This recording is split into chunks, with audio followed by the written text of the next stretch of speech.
Hello, Risen Gamers. It's me, Leche, with Danielson524, and we're all ready to draft. Danielson, walk us through these bans. Well, we're seeing a lot of very standard bans here, Leche. You know, we got the Ezreal Lulu. We also got a few randoms in there. Ramus! Like the oh, yeah. No, okay, I can't do that voice forever. But, yeah, we do have some pretty pocket pick bans that we are seeing right here. I guess they really just don't want to play into the Anivia. I guess it can't be very annoying. Says, hold up, what? They just Ramus is Sejuani. Sorry to bring you away. Oh, man. That's Sejuani. Trundle's up, and I'm pretty sure that Umfrez has played a pretty good amount of it. So, if they're not picking that, they may pick up the bot lane here, but I think that could be a little monkey. We'll see. Yeah, I mean, like, ooh, this is actually really interesting. We have a Nami here in the support position. Now, she is very fun to play. I will say that. But I know in terms of support positions, there are several Enchanter supports that are much better than her right now, and she is not who you want to be picking up. Ooh, it is going to be the Trundle, actually. Pog champion. There's the Trundle, and, you know, like, we know that Flower Petals is mostly an Enchanter player, at least in solo queue, right? And that Nami is probably a lot of that's just going to be trying to disengage, because that's what this Sedge is going to be going for once she hits 6. She just wants to look for those team fights, and hopefully Nami is going to be able to provide the peel of her carries that she needs. But like you're saying, that Trundle comes out a traditionally very strong champion in Sejuani. Oh yeah, definitely. I mean, like Sejuani, she just gets so many free stats, and I believe if you ult her, you can actually bring her down into the negative armor and magic resist. Pretty epic stuff right there, especially if you can pull that sort of stuff up. We are actually seeing the Caitlyn pulled out over here for TFT. Probably one of the best AD carries in the game at the moment. She's up there with the Ashe, with the Jhin, and, you know, basically those picks. There's only like 15 AD carries in the game. Only 3 of them are really good right now. But I would not be too surprised to see like a Thresh or a Blitzcrank here really wanting to abuse that Nami lane. And since you already have Caitlyn, just bringing in that hook champ to make sure that, I mean, if any hook lands, especially, let's say, on Nami or whoever this ADC is going to be, that player's dead, because you can lay down the trap right in front of Blitzcrank, and it's kind of over. Caitlyn has such high priority in the draft right now, and kind of letting that through for free without an answer could be an issue. But I think actually Lucian would be a very good answer right here for T1. They did ban the Ezreal, but he is traditionally a very strong lane over here with the Nami. They will actually opt for the Ornn top lane, though. Very interesting pick right now. Lorne on the Ornn. Tell me about it, champ.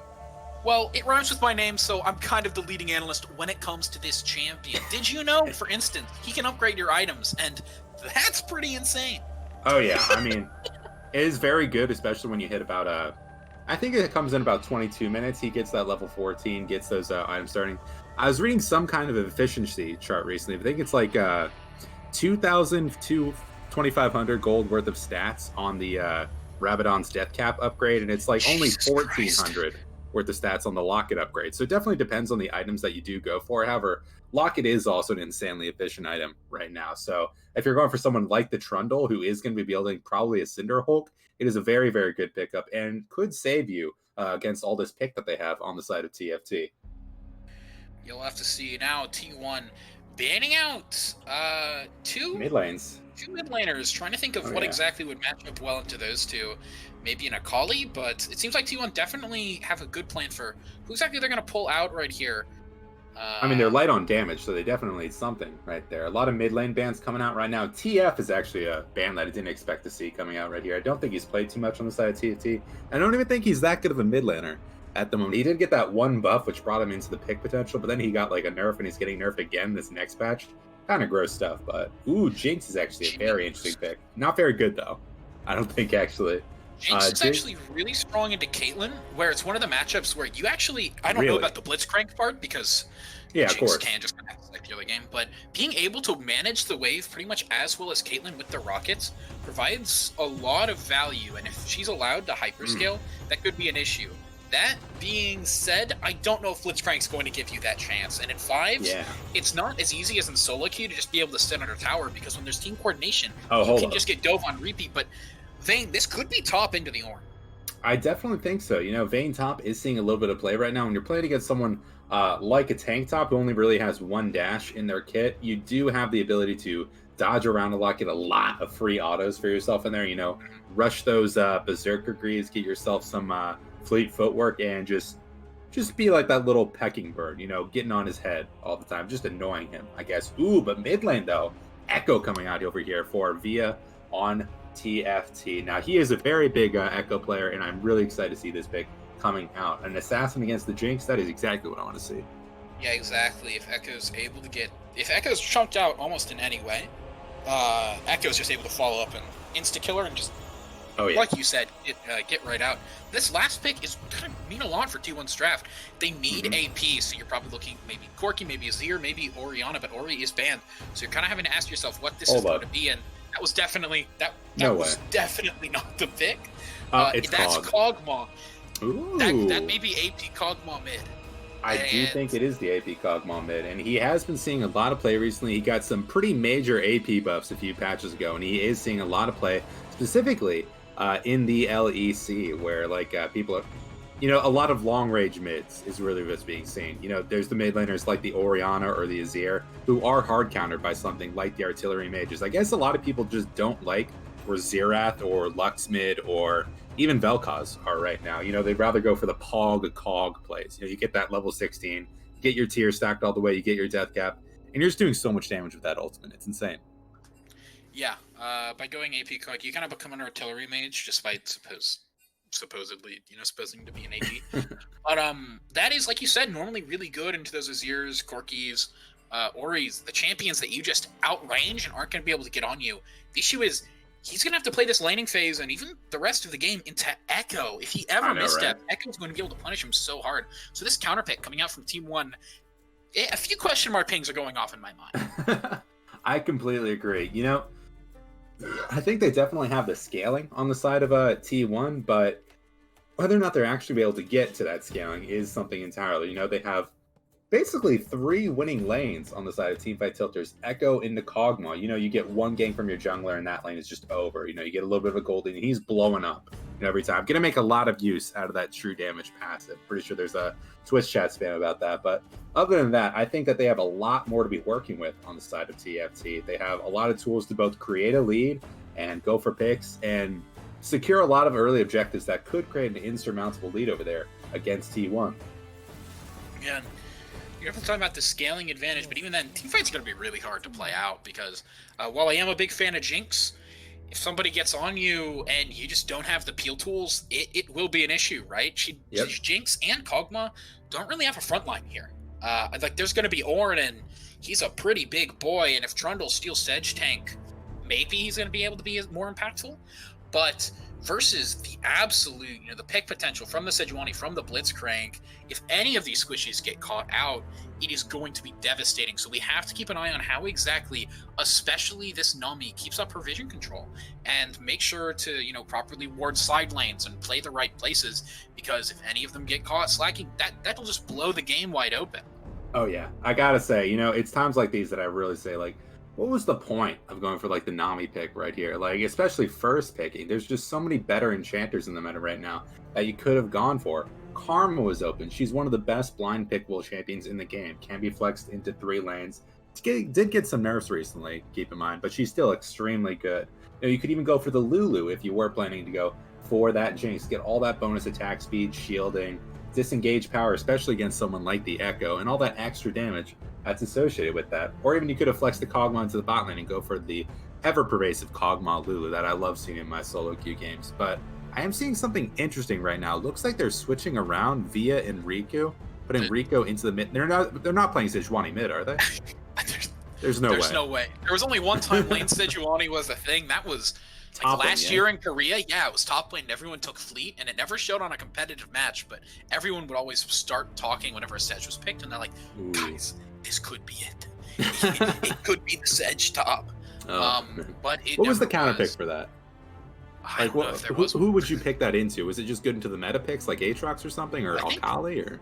I think it was just strong into melee matchups, because she'd outduel you and then just walk away, and eventually she'd just get so beefy.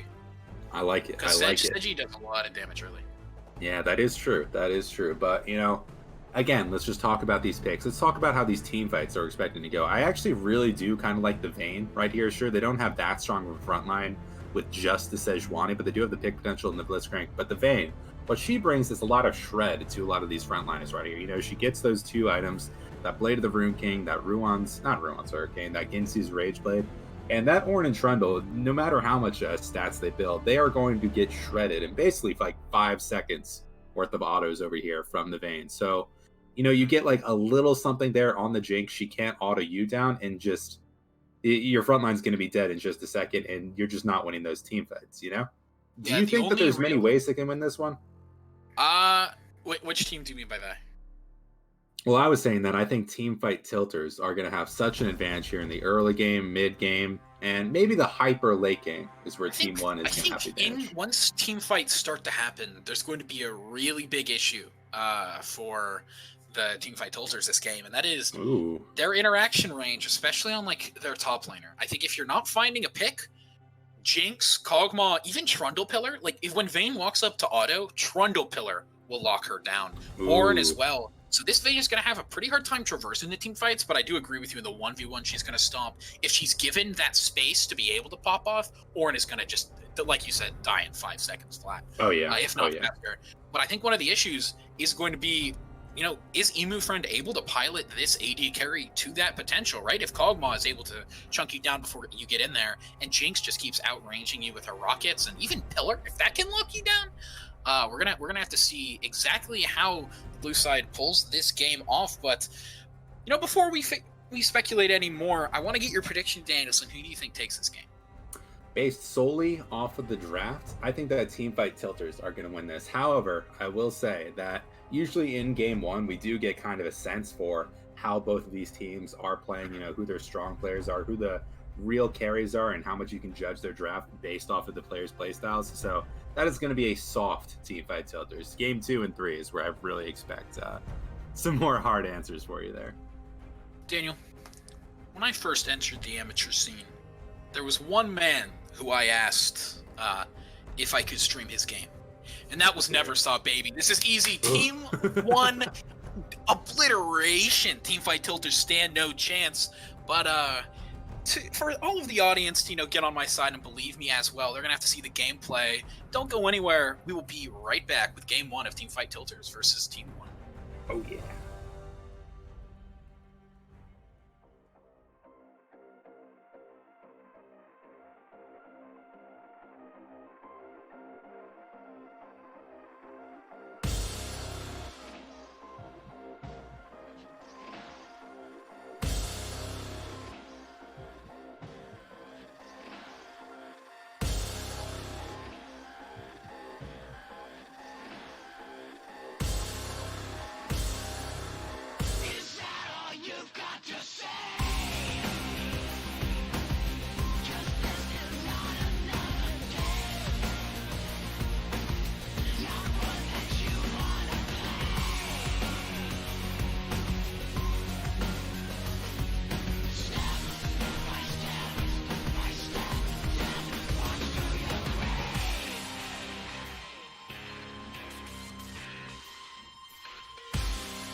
Risen Dominators. That's what I'm calling all of us. You know, watch Risen open dominate because it sounds cooler than just viewers.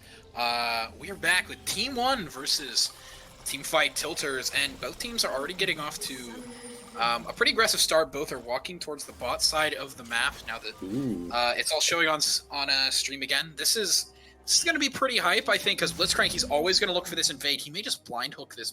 No, all right, they called it off. They didn't even know, but they fished something out. That was going to be really exciting. Play-by-play already gets to jump into the action. But before any of this craziness kind of starts to happen, walk me through some of the rune choices here. Yeah, you know, overall we have fairly standard stuff. You know, the ADCs, we see a fleet footwork there on the Caitlyn, a lethal tempo on the Jinx, obviously going for a little bit more of that scaling, whereas Caitlyn wants to have a stronger lane, you know, a little bit more move speed, a little bit more healing, a lot more pressure that she can apply. Interesting choice, though, on the Phase Rush Kog'Maw. I'm not 100% sure if that's standard for him. I would imagine you get a lot of use for it, especially when you're playing against an assassin. You know, just run away from that guy.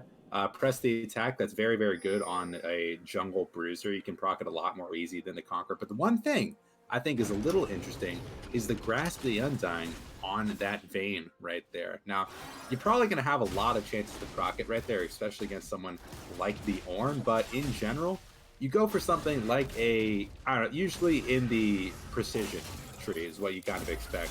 I mean, this could give him a little bit more pressure here in the lane. You know, you have a little bit more to work with before you get to the late game scaling, where I think Ornn is just going to create a lot more value. But, a lot of poke that we're seeing over here from Kog'Maw in the mid lane. And a good skin, might I add. Great stuff. Yeah. Definitely the skinners. Both these teams actually are pretty stout to skins. No. We have a 4 skin, actually, on the side of T1. My man Prez over here, no skin on Trundle. There's so many good Trundle skins, and he didn't pick any of them, you know? I don't know. I just think that's a lot. But you're the color caster. You make that call. Oh yeah. You know, you got the British Trundle. You got the what's going on over here? I don't know what it is. You got the Elton John with the baseball skin, all that good stuff. But you know, he just chose none of them. I guess. You know, either way, we are seeing a little bit of pressure here on both these sides. You know, interesting clears from the jungle. Trundle actually going for a full clear, not trying to go for any kind of an invade. Is actually pathing away from the Sejuani. Probably not what I would have done in this matchup. I would have started bot side and tried to make something happen there on the top half of the map, but I guess he's just going for an early level 6. Yeah, especially because he may actually be looking mid or to try and dual Sejuani in jungle, but it seems like he's going mid right now, hovering around Echo as he has red buff. This, if he manages to bait out Echo's Phase Rush, this could be pretty huge, but Echo is just playing it slow, using the Time Winder to keep clearing these waves out. And he has to know that something's up. Just not wasting his E on the Kog'Maw means he's just going to be perfectly fine in the mid lane. And then Trundle decides, I'm just going to take this top Scuttle Crab. If he doesn't get this, he can be punished really heavily by Sejuani. That being said, he should be pretty strong in the 1v1, but Reki has Smite, may be able to pull something out of nowhere here, but no, it is going to be Frez who picks that up. A nice pillar keeps Reiki right next to him. Reki's already used the dash. He might have to use Flash to get out of this, but a nice hit actually puts it right into Reki, forcing out Reki's Flash. Now I'm Frez, though, just going to donate over the kill. Emu friend in the right place at the right time. Have the inside track when Scoop Poop Whoop did not. Am I allowed to say that on stream? You're allowed to say poop on stream. I said words. Anyway. Too late. But yeah, actually a really interesting play over here by Frez, choosing not to go in against the Echo. First of all, choosing to apply early pressure over here against Echo. Bubble landing in the bot lane. Oh, that was almost really, really bad. Thankfully, Turmoil's had that 90 caliber net to get out of there, but if he didn't, Jesus Christ. That Jinx is known for having a very, very, weak lane phase, but she can actually, as long as she hits those chompers or has the opportunity to, she actually can deal a lot of damage. That plus zap. And this is kind of what we were seeing earlier, some of the wave control, but now actually, Via is leading for something, manages to steal the blue buff right from I'm Frez's pocket. Now, using that 3-proc passive, that Z-Drive Resonance, pardon me, just walk out and Scoop Poop just picks up the kill. Emu friend having to trade the flash, that is really not good if you are this thing. You're giving Scoop Poop Whoop the wave, and then he's just able to back. They're going to be even CS after this, I think. This is not looking good. Yeah, I completely agree. I was going to talk about this earlier, but, as a jungler, you really... This kind of leads back to I am Frez over there on the Trundle, but as a jungler, you really want to gank lanes that have a little bit more setup over here, especially when all you have is, just your pillar there on the Trundle. Applying early pressure there in the top lane could have provided a lot to really sort of swing that one in the way of Ornn's favor. He is a champion that has a lot of burst towards him naturally, so if he gets any kind of a lead, like we just saw him get against the Vayne right here, he can do a lot to just make this matchup completely winnable. We already see that he has that Bramble Vest early, and she won't be getting any value over here out of that grasp. And I don't think she wins this 1v1 anymore. That was just such a misplay over here from Fred. Especially now that he's 6, although Vayne should be able to harass him and keep up some pressure. Oh, yeah. Until she gets that second item, Ornn actually has kill threat on her if he manages to chunk her out low enough. He just killed her, dude. Yeah, well, I mean even more now. Like the Ornn Horn is going to provide so much. Is now in the bot lane.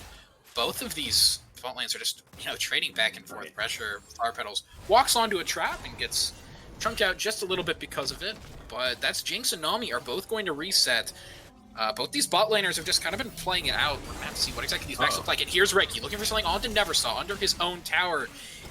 It's the nice stuff, but actually Reiki's really low, picks him down. Now Via might be in trouble. May have to use the ultimate, but sidesteps that barrage and manages to get out. That was incredibly close. Now Friend maybe in trouble. Gets knocked up by Ornn. No flash this time, right into the wall. Frez takes the kill, makes sure that Vayne's not running anywhere. We're talking about how he should head up topside. As soon as he did that, Danielson, he's gone. Yeah, you must be watching the stream right here. I will say, even though he's not doing a good job of managing his cooldowns, his dash and his flash, all that stuff on the Vayne, he's doing a very good job of keeping Ornn off the CS, up 20 CS, where I think it was even about a minute and a half ago. Yeah, really, really good stuff. Of course, plates are worth about 150 gold, so that's about 8 CS in that right there. So doing a good job of closing that gold gap a little bit. Really nice stuff over here from the Ornn. They do have the level 6, so we could even see a repeat over here from the Trundle if he doesn't choose to respond to this dragon. This was a very early pick to Sejuani, literally first, but so far this game, he just, he needs to be getting his level 6. He needs to get that Glacial Prison to have more impact on the map, but he's not been allowed to. Frez has been all over, and now next level plays on Flower Petals, just kind of scouting out the enemy positions, and Ricky's back on this Dragon Pit, but Jinx actually just walks into that to rocket, make sure nothing continues. Now, back over on the Dragon Pit, Frez could be in trouble. Has used that Subjugate on Reiki. He gets so much tank stats, and down goes the jungler. A massive hook lands onto Frez, who gets taken down by Plays. And now Emu just gets taken down by a Scoop Poop again. Back in the bot lane, Turmoils is getting chunked down lower and lower, trying to use those headshots to get some extra range, but never saw. From 1,000 units away, he's dealing the damage he needs to. Down goes Via, and Kogon and Turmoils are running for their lives. Here's Scoop Poop, he teleported into the bot lane. He wants a part of this action. He doesn't have Ornn anymore, so Kogan's going to get out of there. But I think that was a 4-for-1 in total across the map. That just feels so good for Team 1. Absolutely. We were talking about this in Champ Select a bit about how TFT does have the much stronger early game right here, although they might have Smite for this dragon. Frez taking a while to get over here. Probably not going to see any kind of steal. Yeah, Reiki's just gonna... Actually, he has now used the Arctic Assault to go in, gets knocked up, just gifting yourself over to the enemy team. Check your PayPal, Reiki, because it looks like you've made some bank. Oh, yeah, definitely. 0-3-2 before 8:30 on the Sejuani. That is not what you want to be seeing on this kind of a pick right here. I mean, you do have a rough matchup into the Trundle, but you just have to realize, 4 people on the Dragon, Trundle's up a level on you. There's just no scenario where you're stealing that, man. Like, why even go for that sort of a thing? Just really questionable calls over here from Reiki. He should start playing a little bit safer if he doesn't want to get reported after this one, I guess. And now, it already was not looking good for me, friend, in the top lane, but as soon as I tried to make a color point, play-by-play has to start. Via has to flash away from that Arcane Barrage, as Via gets incredibly low, has to use Flash, and although he has the Chrono Break, that might not be enough anymore. He's going to have to recall into this Scaling Kog'Maw. This is not looking good so far, but as we pan back to the top lane, and then back to the bot lane, but I'm going to finish my point. Scoop Poo Poo has Ninja Tabbies and Bramble Vest both. Bramble Vest, to be honest, because he's not going to be able to do anything. Friend isn't going to be able to do anything anymore. Under constant kill pressure, every time he's autoing this Ornn, he's going to be in for a world of hurt with minions and Bramble Vest and just not actually dealing any damage. Yeah. So, Friend is not feeling too good right now. Here's the Ornn Horn. This is exactly what I was talking about. A Nice Pillar tried to make Emo Friend get knocked up, but just wasn't the right angle for Orin, and Subjugate's just taking down Emo Friend just a little bit. He has to respect Imfrez and Scoop Poop Poop, and now he's just going to be, next level plays. That was so close. By the hair of the this nose. Is looking scary. Yeah, I was about to say, let's do some math right here. Orin has 130 arms. That means he's taking 57%. Oh, wait, what happened there in the bot lane? Did you just get hooked? Nami got hooked, and here comes Reiki looking to finally make that impact topside we were talking about. Imfrez is stuck under the turret. He's taking so much damage. So is Scoop Poop Poop. He's going to take one, going to take two, and the Chilling Smite is enough. Double kill going over to Reiki.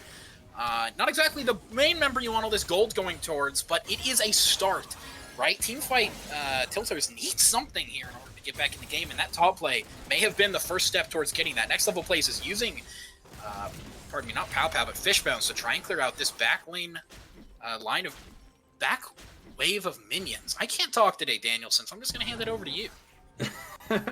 Yeah, I completely agree.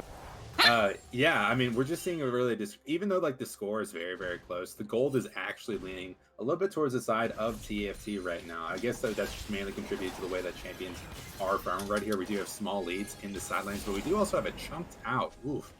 Getting very chucked out here on the Sejuani. But yeah, I want to talk about how all this gold is going the way of Neversaw. He's just playing absolutely beautifully on the Kog'Maw, a late game pick right now. Once he gets that level 11, level 16, we're going to start seeing huge spikes in the way that this game is going to be going. And especially, are they? Okay, I thought they weren't going to take that for a second. That's that might have been a misplay.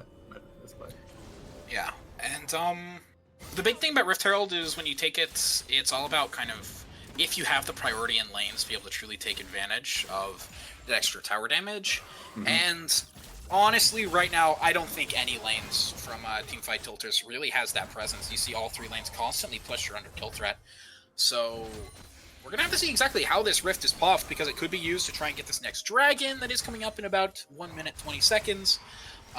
We may see it be used to just try and get some extra plate money onto this Vayne or Echo or Caitlyn, catapult them ahead. But we're going to have to see exactly how it works out as Scoop Poop Poop misses the Orin Horn, Emo Friend. Dodging just for good measure, but still under constant kill threat in this top side. 1 and 4, still 25 CS away from completing that call. As now, Turmoils and Kogan are both kind of split up here, meaning that next level plays and Flower Petals are able just to push towards the Caitlyn, deal some damage. Here's Kogan playing so aggressively because Reiki is coming through the tri-bush as Nami may be caught out yet again. There's the ace in the hole. It's not going to finish her off, but it's going to deal so much damage as Reiki picks up another kill. Oh yeah, really, really good turnaround over here from Reiki. We saw how badly he was playing this, but top lane, speaking of which, you might see something happening here. Nice use of the pillar to make sure that Emu Friend is knocked up there by Scoop Poop Poop. And now Emu Friend's just getting chunked out. Even if he did somehow manage to make it into there, there was a ward, and Scoop Poop Poop's going to pick up another kill. Emu Friend is not having a fun time. Yeah, I was going to say, really great job use of the Herald over here. They had a lot of priority in the bot lane because oh my gosh, never saw Caitlyn. Just using that, or living artillery to try and get something, but there is the massive missile from Jinx. That finishes off not just anybody, but the enemy ADC. That's a lot of their damage up here in the upcoming Dragon fight. Other than the Echo Burst, you just don't have that much as Neversaw. Is now, Nami can buff more than just one ADC in this game, even if he's AP. He's going to have the attack range. He's going to have the damage to make use of all of those abilities via. He's now trying to stay in this pit and return suddenly, but he has to phase rush out. Now Mountain Dragon is getting lower and lower. This is going to be second Dragon if it is picked up by Team 1. Both of these teams trying to get something. There's going to be no Time Winder steal as Frez just takes his sweet time making sure that the smite is perfect. Via actually could be in trouble here. He's not necessarily getting collapsed upon, but this is 4 members from Team 1 looking mid as they're just going to start threatening it. Poop Scoop Poop has horns soon and he knows it. He's sticking in that brush, waiting for the right time to strike as Turmoils walks up. Frez, meanwhile, in the bot lane is looking at Emu Friend. This actually might go for this, but Condemn knocks him into the wall. Will Emu Friend have the damage? Maybe not. As we move to the final hours, trying to get some return damage, but Frez has so much as well. The Subjugate isn't enough. He manages to get out with the Flash and Nimbus Cloak, but now Emu Friend may be in some trouble. Here comes Kog'Maw and Jinx. Neversaw next level plays are looking for something, and the Living Artillery range, the Jinx missile range may be enough. But Via knows that he's actually TPing in the bot lane. Meanwhile, mid, we see Turmoils getting caught up. Clapped by Scoop Poop Poop, but is going to manage just to walk out. So complete footwork healing him up is now. The fight may have turned. Neversaw in next level plays were getting low, but forcing out the chrono break from Via. They're going to walk out just fine. Turmoils has the push in this lane, so he knows it's not going to collapse into tower. Just putting your ADC mid, trying to keep him nice and farmed up is something you need. Because as this Caitlyn, she's starting to approach mid-game. She's going to have that power trough before she gets to that late-game dominance. So making sure she can pick up the CS and accelerate to that point is important. As I just keep talking now, Turmoils is almost got out by that Death Rocket. That was really, really close. But now Via's looking for an extension on the play, but might get caught by the sweepers. And he is. So much damage coming out from every single member, it seems, from Team 1. They are all fed, honestly. Oh, man, that Blitzcrank was just going a little bit wide right there. But yeah, these team fights are not ending. I think they're actually overcommitting for this a little bit. You basically have priority in the mid lane right now. I mean, there's no real objectives to take, so I don't know why they're trying to look for a fight. Right now, they do have the scaling, so the longer this game goes on, the more it's just going to be on the side of T1. Either way, I'm really glad to see no one really getting caught out by this anymore. I don't like seeing random deaths happening across the map. Either way, a beautiful play so far from Neversaw. Just really thinking a lot of value over here, justifying himself on this Kog'Maw. Great stuff. Oh yeah, as a Neversaw fan, I'm happy to see this, but I'm not happy to see Reiki sitting right there in the Raptor camp. Uses the Glacial Prison.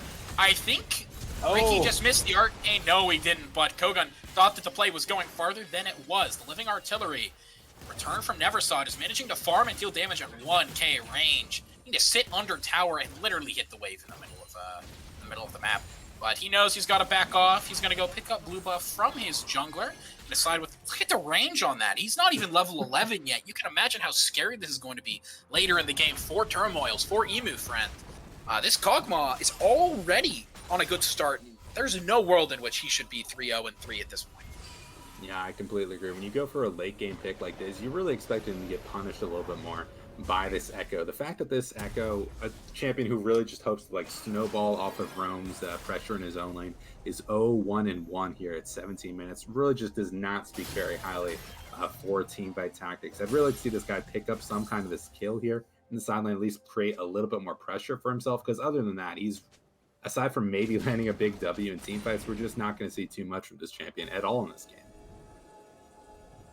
Yeah, no, Kogan, there's not going to be a dragon for another minute and a half, so both of them are just trying to clear out some vision topside before they rotate most of it towards the bottom end of the map, because even though it is Cloud Soul, you don't want to just give it away for free, especially against a Kog'Maw who's going to be able to spam that out of his mind.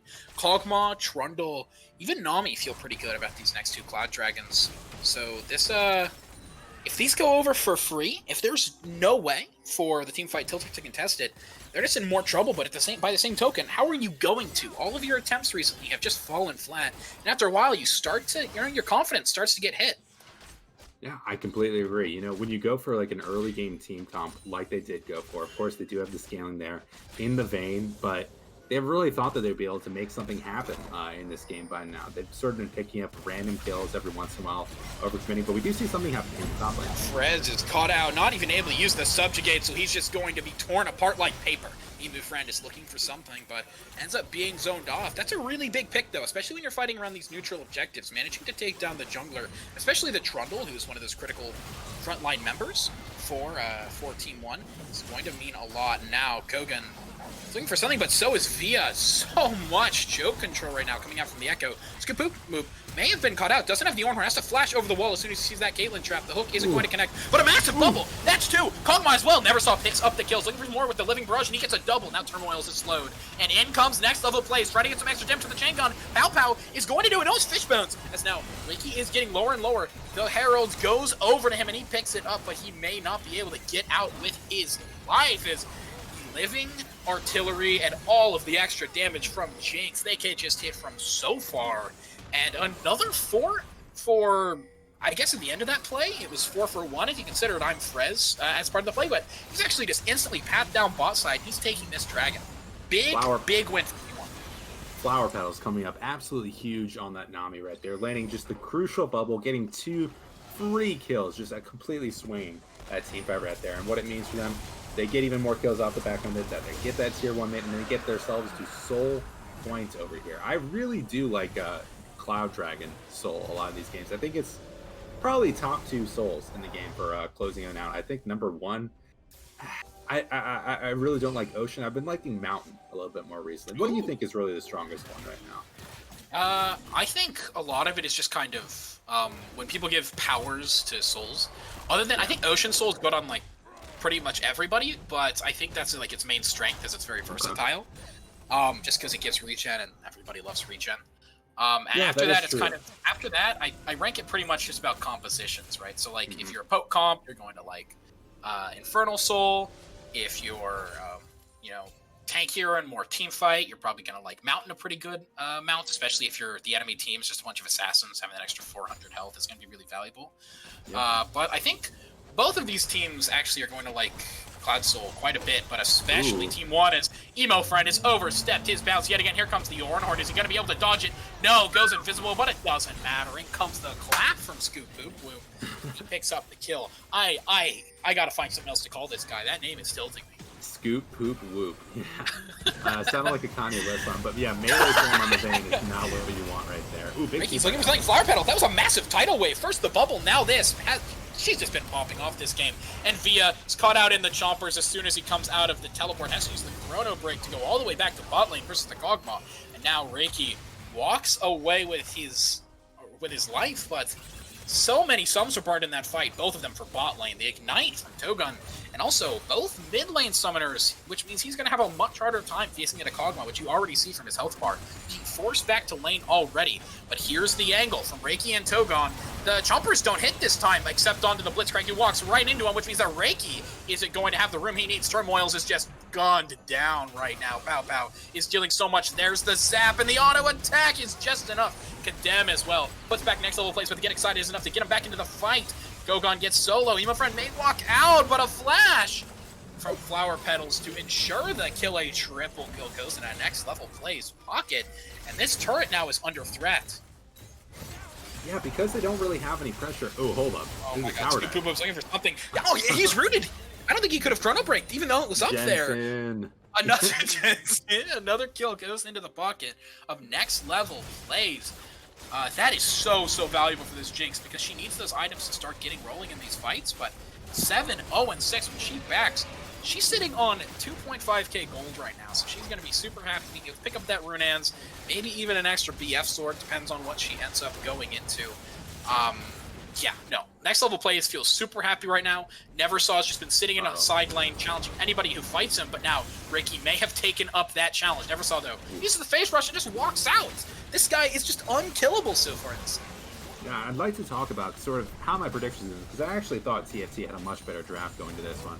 The problem that they're having right now is that they just don't have an answer for the Jinx or the Kog'Maw. The fact that they weren't able to really make anything happen with their dive champions in the Echo, in the Sejuani early, and the fact that they set behind the AD carry so much, meaning that, first of all, they don't really have an answer for the front line just yet. Vayne doesn't have her second item, Ginsu's, and they don't really have any kind of threat there on their long range. Anyone to really dive that backline just means that they just have nothing to work with right here. Maybe once they get like 2 or 3 items on these kind of guys, they'll have something they can work with against this team comp, but until that happens, I think we're just going to see even more stirring. One other thing I'd like to notice is we do have the Ornn items coming in right now. He is level 14, meaning he's going to be able to upgrade that BF sword on the Jinx. But aside from that, we really have no other Ornn items being dealt through, but Blitzcrank goes landing. Fire Petals is in a lot of trouble. In comes the ace in the hole. It's not enough damages. Oh no, they may have gotten too greedy. She's just walking out, flashes the Mastery level 7 emote. You have to finish that off. You can't be greedy when you're this far behind. Emo Friend gets taken down by next level plays in the Living Artillery. Next level plays just keeps walking forward. The Super Death Rocket, or whatever it's called, that crazy name, deals so much damage as well. Super Mega Death Rocket, thank you. Deals so much more damage as now 5 members of T1 are going down the mid lane with Baron buff. VS having to recall. He was pushing top lane. He didn't think this was going to happen.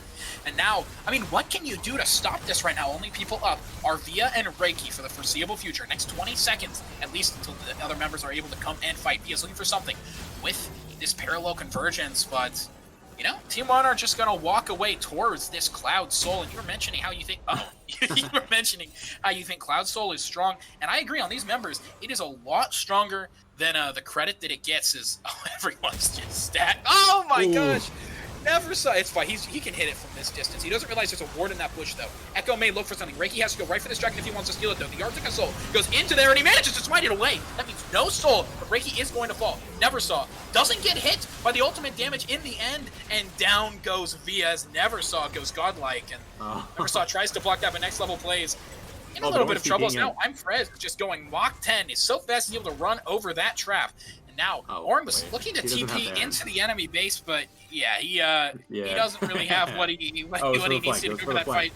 Exactly, it's for the flank right here. You see him. He may E away, but not in spirit, as next level plays is just trying to get some more damage onto Emu Friend in so much range. I can't say it enough. Turmoil's under turret is taken down yet again.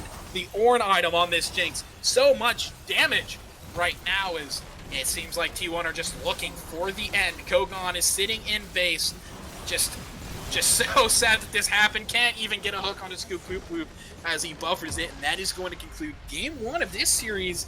TFT come out, or pardon me, T1 come out swinging. Never Saw, I love you, dude. I completely agree. So let's talk about how this game really swung to the side of Team 1's favor.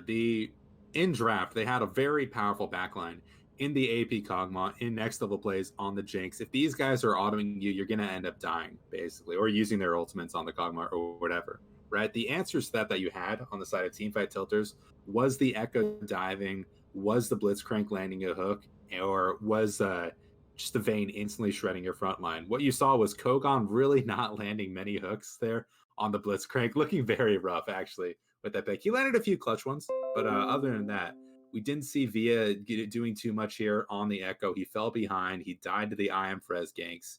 And Emu Friend just lost the straight 1v1. So, you had the answers for the composition available to you on the side of Team 1, but unfortunately, Teamfight Tilters were not able to follow through on what they needed to do to win here. They had the ball, and then that ball suddenly fell to the ground. And I'm not saying they dropped the ball there, but that's basically what happened.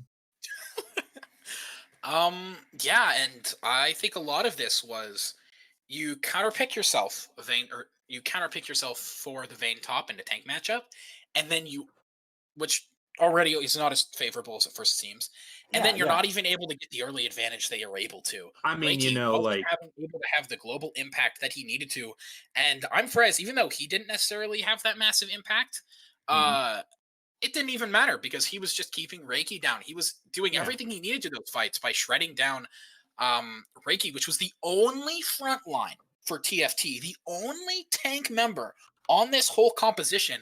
And then when you're versus a Kog'Maw Jinx, if you don't actually have a front line, you're all just gone. You saw the damage Never Saw next level plays. Even just one Fishbones rocket took you down to like half health.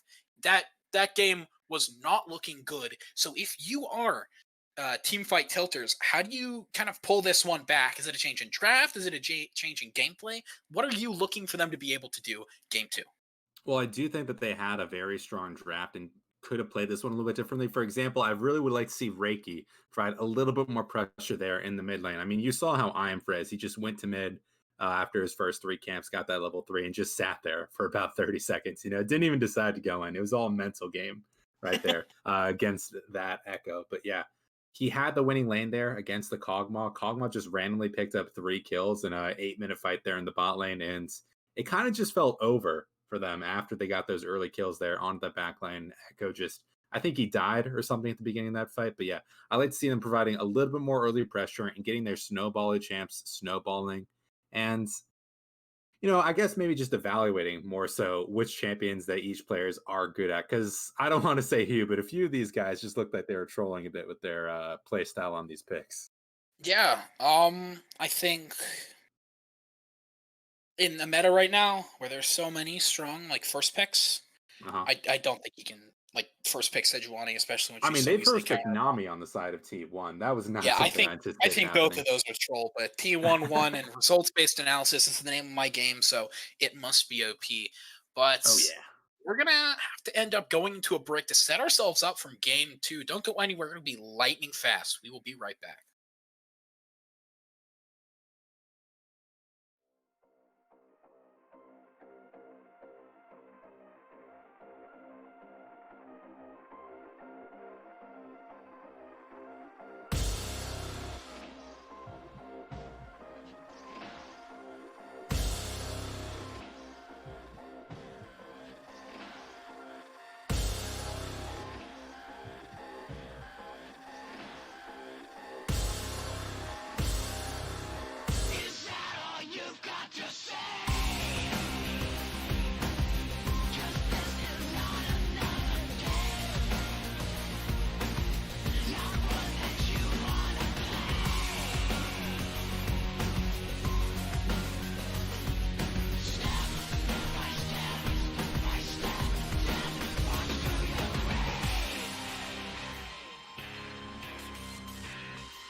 Dominators, we're back and we are already in draft. Team 1 versus, I keep wanting to say Team Fish Taco or Team Fight Tactics.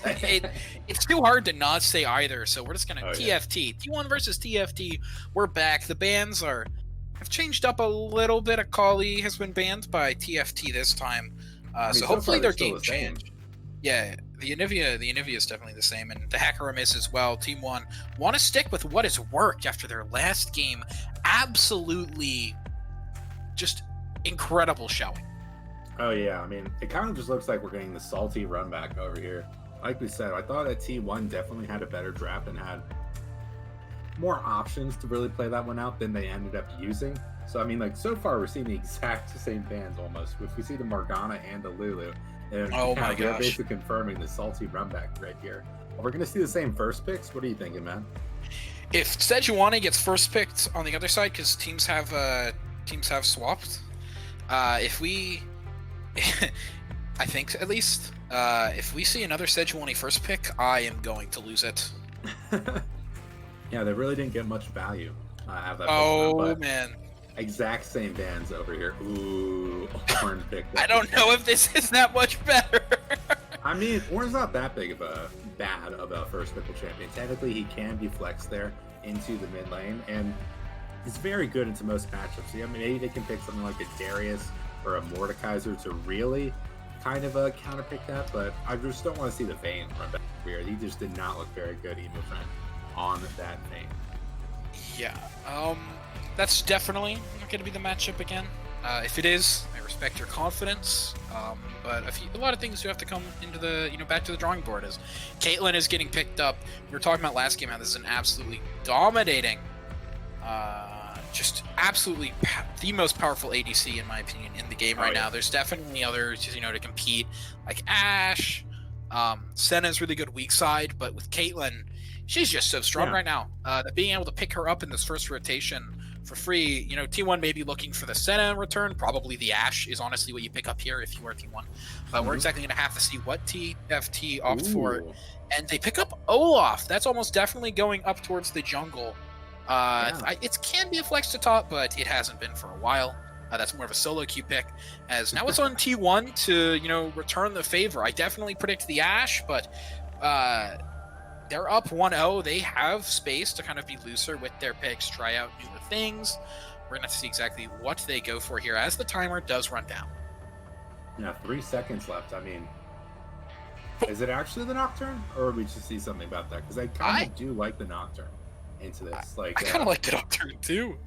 Yeah, especially if they don't go for something that could really keep their pick safe. He does a really good job of diving the enemy team. Of course, you do have the Ornn to help you out with that. Maybe just like a random knock-up. Or get that brittle stack, make your fear last a little bit longer. But Nocturne to Olaf, you can comfortably farm till 6. Sure, you're not getting the first Drake. You probably have the second Drake. Ooh, Nocturne Galio comp, actually. Really, really scary over here from T1. Ulting with the Nocturne, follow up over there with the Galio. You see it all the time against no mobility 80 carries, like in something like the Jarvan or the or subbing out the Galio for a Lissandra too. I think that's actually a very strong comp right now. Nocturne into Lissandra, you just get instant picks and turn that one kill into your passive into multiple picks. So Sejuani is actually the hold up. Sejuani and Olaf? What am I seeing right here, Lauren? I think it's the Olaf top. I didn't want it to be so, but it may be the Olaf top. I certainly hope it's not the Sejuani. It could be the Sejuani support.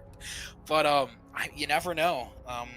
This is kind of in that ELO bracket where players are able to play something that they're more comfortable in. They still have to excel on the pick, right? Because we're not casting their Lion games. Yes. But in this Platinum Diamond bracket, you still have the room to kind of, stretch the bounds of the meta, as well as being able to play within it. So, I mean, if that's what it takes for TFT to come back in this series, it's not a bad lock-in. But now we're back in bans. And actually, first, I kind of want to talk about T1's draft. Not picking any ADs until second phase feels very, very strange to me.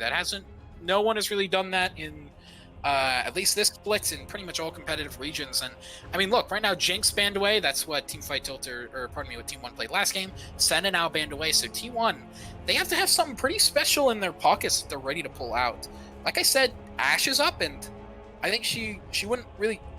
Ashe or MF would be pretty good in this composition, and for some reason Ashe wasn't banned despite being like the second tier ADC down below Caitlyn. Yeah, so we'll have to see exactly what T1 pick up, but first it's going to be on TFT to blind pick something here. They could go for the counter mid, but and that's probably what they will go for, and that's why Cassio and Vlad were both banned out. Do not want to match against those if you're Galio. Really annoying. I do think that Vladimir is a little undervalued at the moment. You know, he gets his first item, either a Spellbinder or a Proto Belt, and then you start building into those needlessly large rods, and you just become such a threat there on the backline. But I gotta say, I don't actually hate Olaf top right here. I think it might be a very good counter pick against the Ornn. It's a very untraditional top laner, can get easily punished there by the jungler, but I don't think Nocturne is going to have the early power against someone like the Olaf. Now, if your goal is to play off of topside, I do think he has a lot of snowball potential there for himself. So if Sejuani does play that topside, I think he can. But she also has a lot of options there. Malzahar being picked up there in the mid lane. Probably not what you want to punish the Galio. Usually look for something like a Lucian into that, an AD mid laner, but yeah, overall, a lot of really interesting things. Malzahar is going to have his time set for himself against that Nocturne. Not a lot to do against him, but Twitch in the bot lane, counterpicked against the Caitlyn. Not a very good lane for himself there. This is definitely an interesting draft. You have that dive team fight core with the Galio, Nocturne, Ornn. And then picking up the Twitch, early game, the Galio is going to probably be kind of like their main source of everything in these fights, but T1 gonna pick up the Nami yet again. They styled on it last game. There were some massive bubbles and tidal waves that did come out of flower petals, so I hope to see that kind of a performance again. But TFTs, one thing that we didn't really mention is the Malzahar. Never saw himself, mid laner from Team 1, saying, "We love Mouse." So excited to see him play into that matchup. And that champ is really, really strong in pick situations, right? If Twitch is caught out slacking or Nami's ever looking to ward too aggressively, Malzahar can just run there and insta-kill you. And Zilean, that's probably the support this game. Danielson, how do you feel about that pick? You know, Zilean, he is kind of a poke support. He's very good. I know Bjergsen plays him a lot in the mid lane, but he's very good into sort of pick comps. You know, they can expend so many of their resources trying to get something away from you, and then you can just pop that ult on them, and they're just down all those resources. You know, you might get a pick off of their bad engage and turn into a 4v5 for yourself. Now, they do have a lot of really weird pick potential with the Nocturne Galio, so going for the Zilean into like that is pretty good. I think it's also actually very good into the Twitch Nami. You know, you're going to land a lot of free bombs there. He combos very, very well with the Caitlyn traps with his stuns, and I mean, it is a little unorthodox, but I do enjoy this pick. I would have rather seen something like the Leona come out, honestly, to provide a little bit more aggression there with the Caitlyn, but he's a very non-committal sort of pick. You know, you throw out some bombs and you scale up, really. Also, I know that they're going to be on opposite ends of the map, but he does traditionally work very, very well with the Olaf. You just run in with that full AD Olaf, you're just axing everyone down, and they don't even want to attack you because you have that Zilean ult on you. Really, really interesting stuff. I think it's going to open up a lot of interesting play patterns for them, but I just think there were better picks they could have gone for, you know? Yeah. TFT yet again flexing the bounds of draft as we know it, but I am excited for it. I feel like they have more tools in this game than they did last time to be able to outplay or execute in these fights. That being said, I'm going to need to see a much better performance from bot and jungle this game as compared to last time. The Sejuani is almost definitely going in the jungle, and now you're against Nocturne, who's just going to be able to power farm and then impact his lanes, honestly, more easily than Trundle can, because Nocturne can do it from a screen and a half away at level 6. Yep. So you have to be on your toes, and that's something that I feel like was a really big weakness of TFT last game, and that has to change, right? Yeah. You know, looking at this composition, I think it's very obvious how T1 are going to try to play this one out. They have a lot of power, and they can use to accelerate the bot lane. You know, power farm until about 7 minutes. Nocturne gets his level 6. Same thing for Galio because he has that solo lane XP. And you just instantly look for bot lane with that ultimate. Galio does the exact same on top of the Nocturne. It's so big that you can't really flash out of it with Caitlyn. You know, you get all that damage in there with that Twitch Nami. And you just try to get a lot of kills on that champion. I know Twitch is a champion that can use the Manamune very, very well as the first item, Manamune into Ruan's Hurricane into something like your Infinity Edge. Such powerful items, especially on a late game carry like that. So as long as they don't try to like mess up, go for weird stuff, playing off of top side, playing off of mid lane, then I think they should be fine. But actually, it's actually the Zilean mid lane. It's looking like Malzahar support, which honestly, I'd like even less if that seems even possible. Oh, wait, no, they switched your back. They switched your back. I was going to say, they've got till 20 seconds. But yeah, Zilean has been rising in mid lane priority in solo queue ever since people watch Bjergsen and think they can do that as well. That being said, I like Bjergsen a lot, right? Because it is kind of like if your team does like taking these scrappy fights, suddenly these 3v3s turn into essentially 4v3s, right? And especially, like you mentioned, being able to enable this Olaf, it's going to be huge. Just being able to drop the E and the ult on him and say, go carry me, brother. Correct me on this. I actually want to like comment on that real quick. Wasn't it like, I swear, Bjergsen got trashed by GBM on a Zilean mid. He was playing like Victor or something like once in season 6, I think.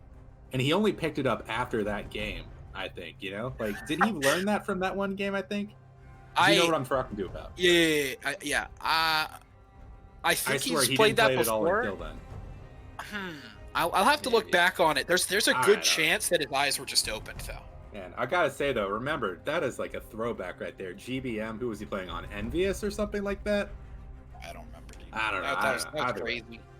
Either way, I will say for my comment here on the draft, I do think if they choose to play, GBM was on NRG. Okay, yeah, that's it. All right, whatever. Corrected me from my producer. Either way, I really think if they choose to play off the bot side for T1, they should have a lot of tools to be working with right here. Sure, they do have some slightly stronger lanes in the Caitlyn Zilean and in the Olaf there in the top lane, but mid lane should be easy scaling over here for the Galio.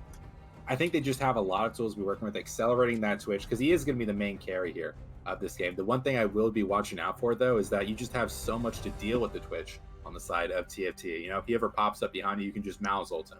You can just Zilean ult whoever he pops on. Or you can just have Olaf just running at him over there. Really, really great tools to be working with on the side of TFT. It's going to be really interesting to see how both these teams play this one out. Yeah, when you have a comp that goes forward into the enemy so well, you're going to have to be pretty careful about, if you look for this pick, then Zilean's just going to keep him alive. Twitch is pretty squishy if you manage to get on him. So if they manage, team fight tilters, manage to find access to the backline, it's going to be really scary, but we've hit that moment where we've got to go to a break and work through the spectator delay, set up game 2. You all know how it is, so we will be right fast after this back lightning break. Take it away, producer, please.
Dominators. Discord was trolling us, but we're back, and honestly, better than ever, if I say so myself. And both these teams, we're seeing yet again, seems like T1 are looking for something cheeky on the bot side of the map, 5-man stacking. You've got Olaf. You can run somebody down with these axes, but next level plays managed to walk out of there, and teams are, just heads up, teams are flipped on the stream for now. We're getting that fixed ASAP.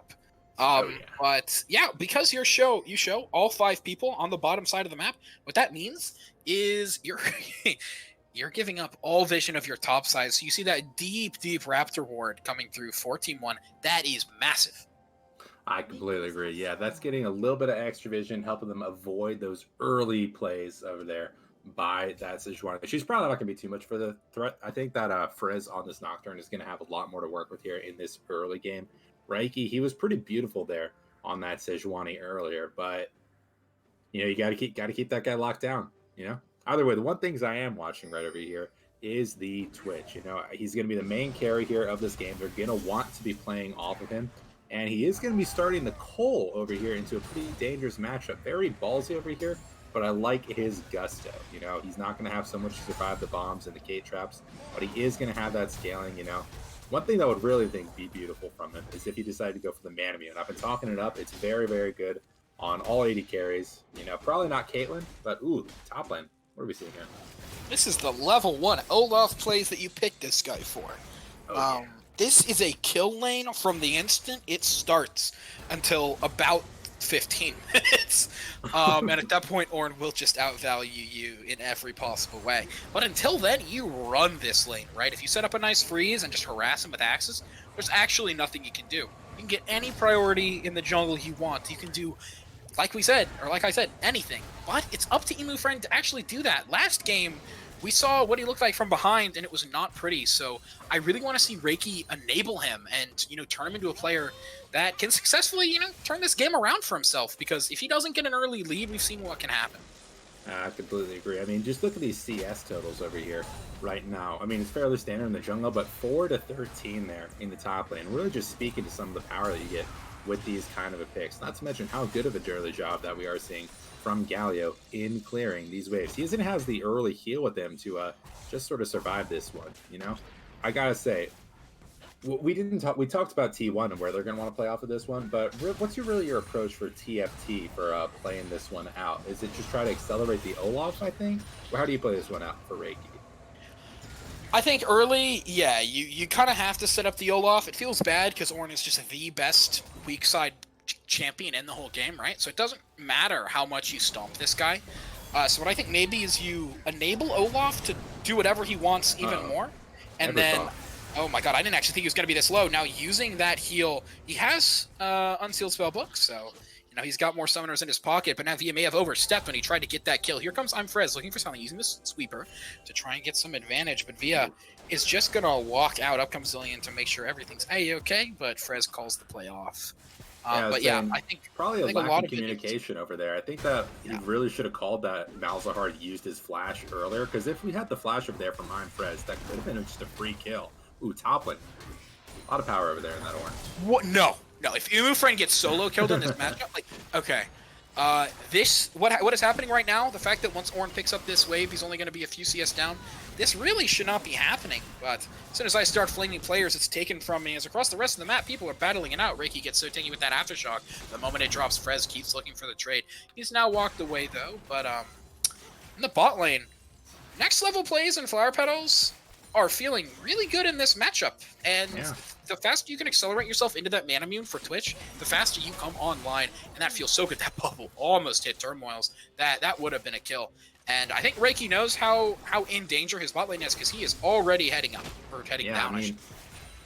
You do have the Caitlyn to Twitch matchup, but Nami is also just so much bigger in lane than the Zillion. We do have the jungler coming in right here. TPs are available to see if they do for anything. Next level plays is just giving up on his support is what he wanted the enemy team to think. He's now returning fire, but Reiki's just going to walk into the turn. Fire Petals taken down by the red buff. Reiki keeps getting jumped down.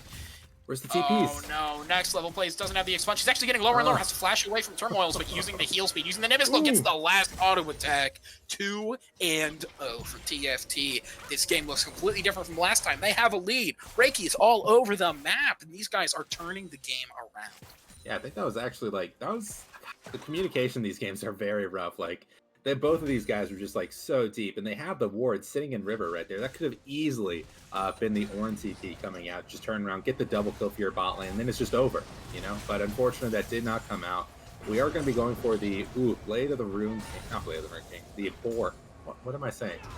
The BF sword on the Caitlyn coming in there against the Berserker Greaves on the Twitch. One of those looks a little bit more valuable in lane than the other. Can you guess which?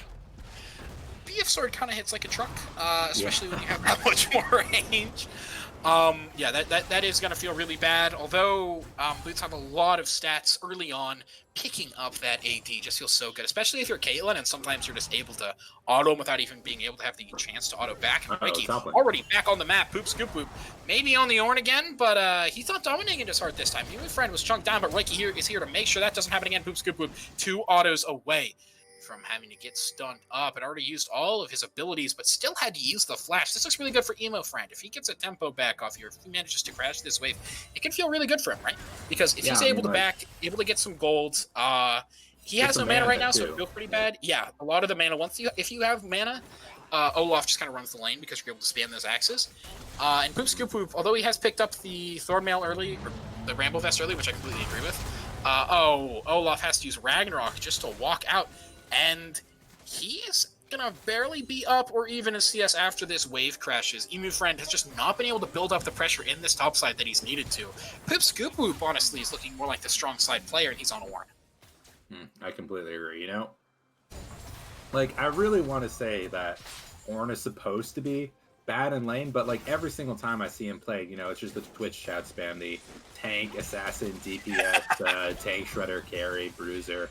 There on that champion, a real 200 years champion over here from Riot. Just insane the amount of work that champion can put out. There's maybe 2 champions that are really good into the Ornn, and even then, like, it takes so much skill to actually play that. We're seeing some fight over here in this first dragon. Next level plays may have been caught out as dancing in the middle of the enemy team, just trying to stall for dragon, but it is still going to be Reiki who picks that one up. Next level plays is in trouble, and Scoop Poop Poop and I'm Frez managed to pick up a kill in the Dragon Pit. There goes Reiki, but like we said, he got the Dragon, forcing out the Nocturne Flash as well. Another, dare I say it, big dub for TFT. Yeah, I completely agree. You're just seeing them getting advantages where they really shouldn't. You know, Twitch, really, I would not call them next level. He may have the next level plays, but he doesn't have the next level positioning here in these fights. Just walking around while invisible in the middle of like 4 people. You know, he's just like, damn it, where's my flag? Perfectly juggling the distance. Yeah. He stands in the middle of your team.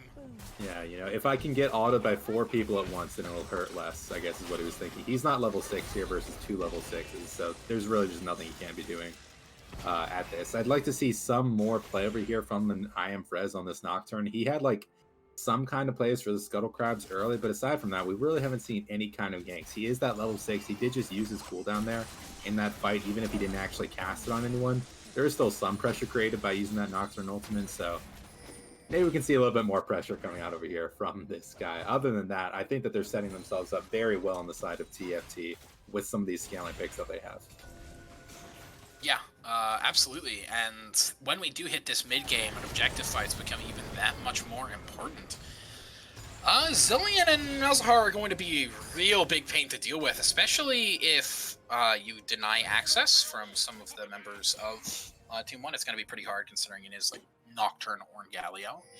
But if you manage to keep up the vision control from the pressure you have right now, you see all of the wards bot side that they've set up, right? They know exactly what they want to do this game. They want to play around these dragons with their superior bot lane, and honestly, I'm excited to see more competition in this series.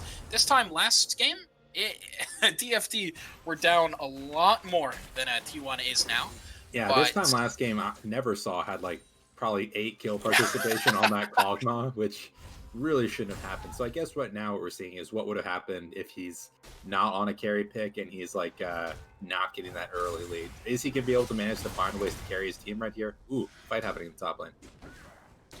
It Emu friend. Just trying to take this fight with Poop Scoop Whoop and manage to get the good end of that trade. Now, this is when, once he kind of hits his Black Cleaver, honestly, that is his power spike this whole game. After that, he's kind of just a body. Olaf is providing pressure. He's gotten his team the Rift Herald now through that pressure. So a lot of, I keep using this word, but a lot of pressure is now on Reiki to use that correctly, right? You have top prio. Malzahar is able to get you mid prio if you need it. You just have to be able to use it effectively, and now in comes the taunt, but it doesn't land. An amazing flash, and now Nocturne is suppressed under tower, but oh no, Via is fleet away, and in comes Neversaw picking up that kill. MVP material so far this series. In goes Emu friend, picks that one up. A little bit of a stutter step under the tower, but still manages to walk out alive. Big plays for TFT across. Oh yeah, especially with this Rift Herald, it should just be gone. Big plays from TFT across the map as they build up a 2, maybe even 3K once this turret goes down. Gold lead. Yeah, I mean, we saw a little bit of a shuffle right there. I actually thought it was really beautiful the way that Neversaw and Imprez were able to play that. I mean, like, yeah, if Malzahar was able to flash away from that Galio, of course, he was able to get the suppression on Imprez, but the fact that he was able to get that shield on him and be able to keep him alive with that and then get the kill under tower, just absolutely beautiful. But we have something happening in the bot lane right here. Ricky has the Glacial Prison. It's going to go out. It's going to connect onto Twitch, and that's one dead rat. He gets junked down. He doesn't even have the chance. Ricky flashes over. Kill with the Cinder Hulk, I think, maybe. And now he's just walking under third against Flower Petals, going to use that. He gets so much damage. The Zillion ult as well, but the turret's dealing so much right now. Zogon is going to fall even through the heal. Ooh. And now it's Ricky who's stuck under the turret. Completely botched dive. They took down next level plays and they thought they could get more. Those are some big kills going into Imprez's pockets, and I was going to start talking about how he really hasn't made the plays that he needs to this game, but those kills, they may be the goal influx. They may be, you know, that extra level of pressure and damage that he needs to get to that point. Now, Emo friends, looking for some combat up in the top side again, but that Bramble Vest is putting in work. Yeah, not too much work into that Black Cleaver. Like you said, very, very strong power spike there on that Olaf. He was able to take out basically a third of Ornn's HP while not really giving up too much of his own at all. And you have to see, like, once he gets that ultimate ready, and he has her, once he gets a wave more on his own side, yeah, I don't really think you should be shoving right here. I think you should be trying to freeze the wave a little bit against the Ornn, wait till he steps up a little bit too far, and then try to go for an all-in against him. That's really what you do on that kind of a pick. You know, the Gnar, you poke him out a little bit, wait till they get too low, and then you kill him, right? We are going to see the Nocturne on the bottom side of the map going for this dragon, but I think we might see some kind of response here from TFT. If they decide to, they definitely know they're going for it. I mean, they shouldn't be free. Weird. Yeah, that is kind of weird, champ, honestly, but it's hard to face check into Galio Nocturne, I guess, because they always seem to show up. That being said, you should be looking for a pick there with Malzahar. You guys have the pressure. You should be looking for those early plays, but it just feels so bad to see that happen. And I think a lot of that was both top laners didn't have TP, which meant Scoop Poop Poop couldn't show up with the Ornn Horn, as that is such a powerful... Sorry, one more time. What was his name? You know what? You know what? You know what? Yeah, off team. All right, whatever. I'll cast this one myself. No, I won't. I need you back in. Ooh, hopping. Oh, especially now. In goes Imprez using that paranoia, but he gets nothing. She just Caliburnets right over the wall, and Sejuani, although she's hovering, in comes Galio. Scoop Poop Poop has the Ornn Horn. He's going to look for something. Probably no. I lied to you all. Olaf didn't TP. He still has it available. Away. He's using in the top lane. Look at that. That's free first tower. Yeah, he feels super good about this. That's a big gold influx.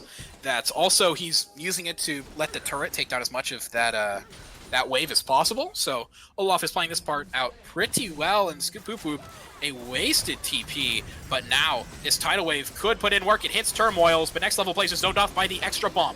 Using that rat-a-tat-tat to try and get some damage onto Zogon, but he has the res, and Nami just dies and goes Neversaw. He's looking for something. Now, Turmoils is playing really, really aggressively, trying to get something on the next level plays. You might even have the damage. 90 caliber bat misses, though. In comes Olaf, though.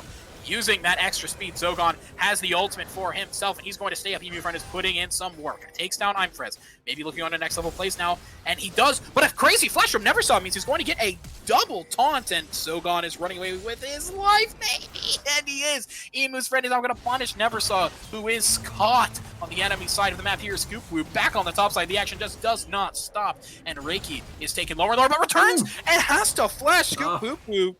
This is so much action happening around the map, but it seems like everywhere TFT are coming out ahead. Who are these players? I'll tell you who they are. They are Emu Friend on this Olaf. Just a huge swing in power from what we saw on that Vayne performance there, game 1. He didn't have the strongest first 5 levels of the game, but as soon as he got that level 6, he was creating pressure in the top lane. Now, he's out macroing this Ornn by not going for that TP over there. I mean, the same camp he said for Via kind of trolled a little bit there. Let's run him. When he did eventually decide to TP there in the bot lane, he ended up picking several kills for himself. And now he's looking at getting a second tower. I gotta say, they're gonna have to send this Nocturne bot right there, because if it's just the Twitch and the Nami, they really have nothing to deal with this such a powerful Olaf right here. And I gotta say, what is he building right there? Is he going for like a Hex Drinker second item? What am I seeing? I think that's going into a Death Stance. I think that Magic Resist is going to go into an Aegis, and then the two are going to go into Caulfields. And here he goes, Ragnarok onto next level plays. The heal is used, but he misses the second axe, and that's probably going to be the end of the play. No, the Tidal Wave comes out late, and that means next level plays is still going to fall. Emu Friend flashes across, and wow. Honestly, I thought Ragnarok expired a while ago, but it turns out that was just the Ignite, and Ragnarok looking pretty similar. Yeah. So with the recent Ignite visual rework, so Emu Friend sat in that bush for a long time, but it paid dividends. Down goes next level plays 0-5 right now on Twitch, and he's forced to go into the Bork, I guess. Yeah, I guess so. I mean, like, you do have a lot better scaling in there with that tier, but I guess he's saying I need as much power as I can early. They are building some HP on their side in the Olaf, in the Sejuani, so you might get some value out of that, but I mean, I gotta say, things are looking very, very rough over here right now for Team 1. The way they would have won this game is by playing off of the bot side, and their bot lane is 1-8 right now. That is not what you want to be looking for on your carry. Yeah, using that early mid-game power in the Galio Nocturne Ornn, but Jesus Christ, next level plays gets chunked out again, but in comes Neversaw. He's looking for something. He's here to save his ADC. Reiki is caught out yet again, but using the Glacial Prison, he may actually just walk out here. He's getting so low, and the Cillian just makes sure is in the top side. I'm Frez. The Nightmares are gonna go off, and he just falls. It seems right now, honestly, like Team 1 are just collapsing across the map, and that is not a good look right now, especially when you should have had this incredibly strong early to mid-game engine in your top side to let your bot side scale, but that just didn't happen. Reiki attacked the bottom side of that map so effectively, and that TP play from Emu Friend just seemed to have ended it there. Next level plays said, you know what, I'm just going to sit mid. I'm just going to take some farm. I'm going to scale up. And before he even got to the wave, he was zoned off. Yeah, I was going to say, that kind of looked like a very good pick with this Dragon Comp here. I thought they were going to get that kill there onto the Sejuani, but unfortunately, Twitch is just so far behind, and she is a Sejuani that they're not going to have enough damage for it, and they are going to be able to turn around and get this Dragon. Really unfortunate stuff over here from T1. This game is not going how they anticipated to. And I gotta say, just from looking at this one, I think that the only real way they can come back into this is just like basically from getting random picks. They're not strong enough to win a full-out team fight. They don't have really the answers to deal with Olaf as far ahead as he is, and I think that their chances to come back in this game are slim, if anything. I'm Frez. Can't even take that fight, honestly. Reiki's just sitting in his jungle taking all of his camps, and I'm Frez needs that gold, but it's just not going to go to him. If you are this far behind, Daniel, like, what is your next step if you're Team 1? Because right now, the paths to victory seem pretty slim. Yeah, you know, I was just talking about that, but I think really what you need to do is just stall the game until 40 minutes, you know? I mean, that's asking a lot. They're asking for 20 minutes of nothing happening on the side of TFT, but, you know, if you do get to like 4.5 items on Twitch, then you're going to have the Ornn items with you. You're going to have a lot of strong dive to just delete the Malzahar or Caitlyn. And, you know, maybe that's when you do have enough power to deal with it. But right now what I'm looking at is a 1.5 item Caitlyn who's just always going to be stronger. And an Ornn ultimate actually coming out right here. Finally, Nocturne looks to make the plays. Stop stalling the game. Just why do you need to do that if you can dive the enemy team under their turret and Via is canceled? Now under the turret, Turmoils and Via are in even more trouble after Kogon dies. There's the flash from Scoop the Whoop, and Neversaw picks up the kill with the taunt. This guy is on fire right now, and as soon as they decide to pull the trigger, they manage to get something in return. That is 3 kills on that for just the entirety of the bottom side of TFT. But in the top lane, Emu Friend is just looking to pressure this top lane turret even more with his Rift Herald. Now he's just recalling, though, maybe giving away some Baron pressure as the rest of TFT, or pardon me, T1 are just looking to collapse. Yeah, I did not think they would be able to pull that off. I mean, that was crazy. Yeah, I guess they just were badly positioned enough that no, I guess I was just underestimating the pure damage out there from that Nocturne Galio, you know? Being able to get that knock up, get all those auto attacks on there from that Nocturne, and just create your own sort of picks with that kind of a comp. Really just insane stuff that I didn't think that they were far enough ahead to actually pull off. Who did Zillion ult there? I think it was the Caitlyn, but then she instantly died afterwards. I think he like ulted himself. He ulted somebody that I don't think died during the duration, I want to say. Or maybe they did, but it was like way too fast. No, they did die during the duration, then they died again afterwards. Yeah, almost instantly. I think you're right. But yeah, they heard you 3 minutes in the future, and they said, oh, we got to prove this guy wrong. As now, TFT, they've been able to pick up their items, but these Spooky Ghosts actually could mean a lot for their fight. Never mind, just trying to zone off the enemy team in that choke. Via's not with them, so it's kind of harder to find picks. I'm definitely excited to see this Malzahar, especially once he finishes his Liandry's Torment, shred through pretty much all of the members of T1. Big Malzahar fan here, even if he is a pretty boring champion. Talking about that, other than I think Galio's building into it right now, but nobody's paying the tax, and I think that's kind of been because Zia hasn't had that much impact on the map so far. Mm-hmm. Definitely, you know, I mean, oh no, Turmoils is getting chunked down. The Zillion ult goes onto her, but that just means that instantly Frez goes onto Kogan. And now, there goes Caitlyn, stuck right under the turret, but that's not enough. Neversaw caught out, having to use the stopwatch in order to live a little bit more, but here's Emu Friend, and he's looking for blood. Now Reiki's trying to extend this play, but next level plays is just on the background, and it looks like Neversaw is inting, but here is the Twitch. Trying to get something, but Kogan manages to extend the play with the stopwatch. This could be huge. Kogan ends up falling, though. Double kill for the Malzahar. Next level plays trying to run away, but Reiki knows that he went this direction. He's looking to just not let this Twitch back, really. They don't want any wave clears. Emu Friend and Via look to push in this middle wave, get some more priority, because this next dragon for them is their dragon. That's pretty big, especially when you start to play around Baron later on in the game.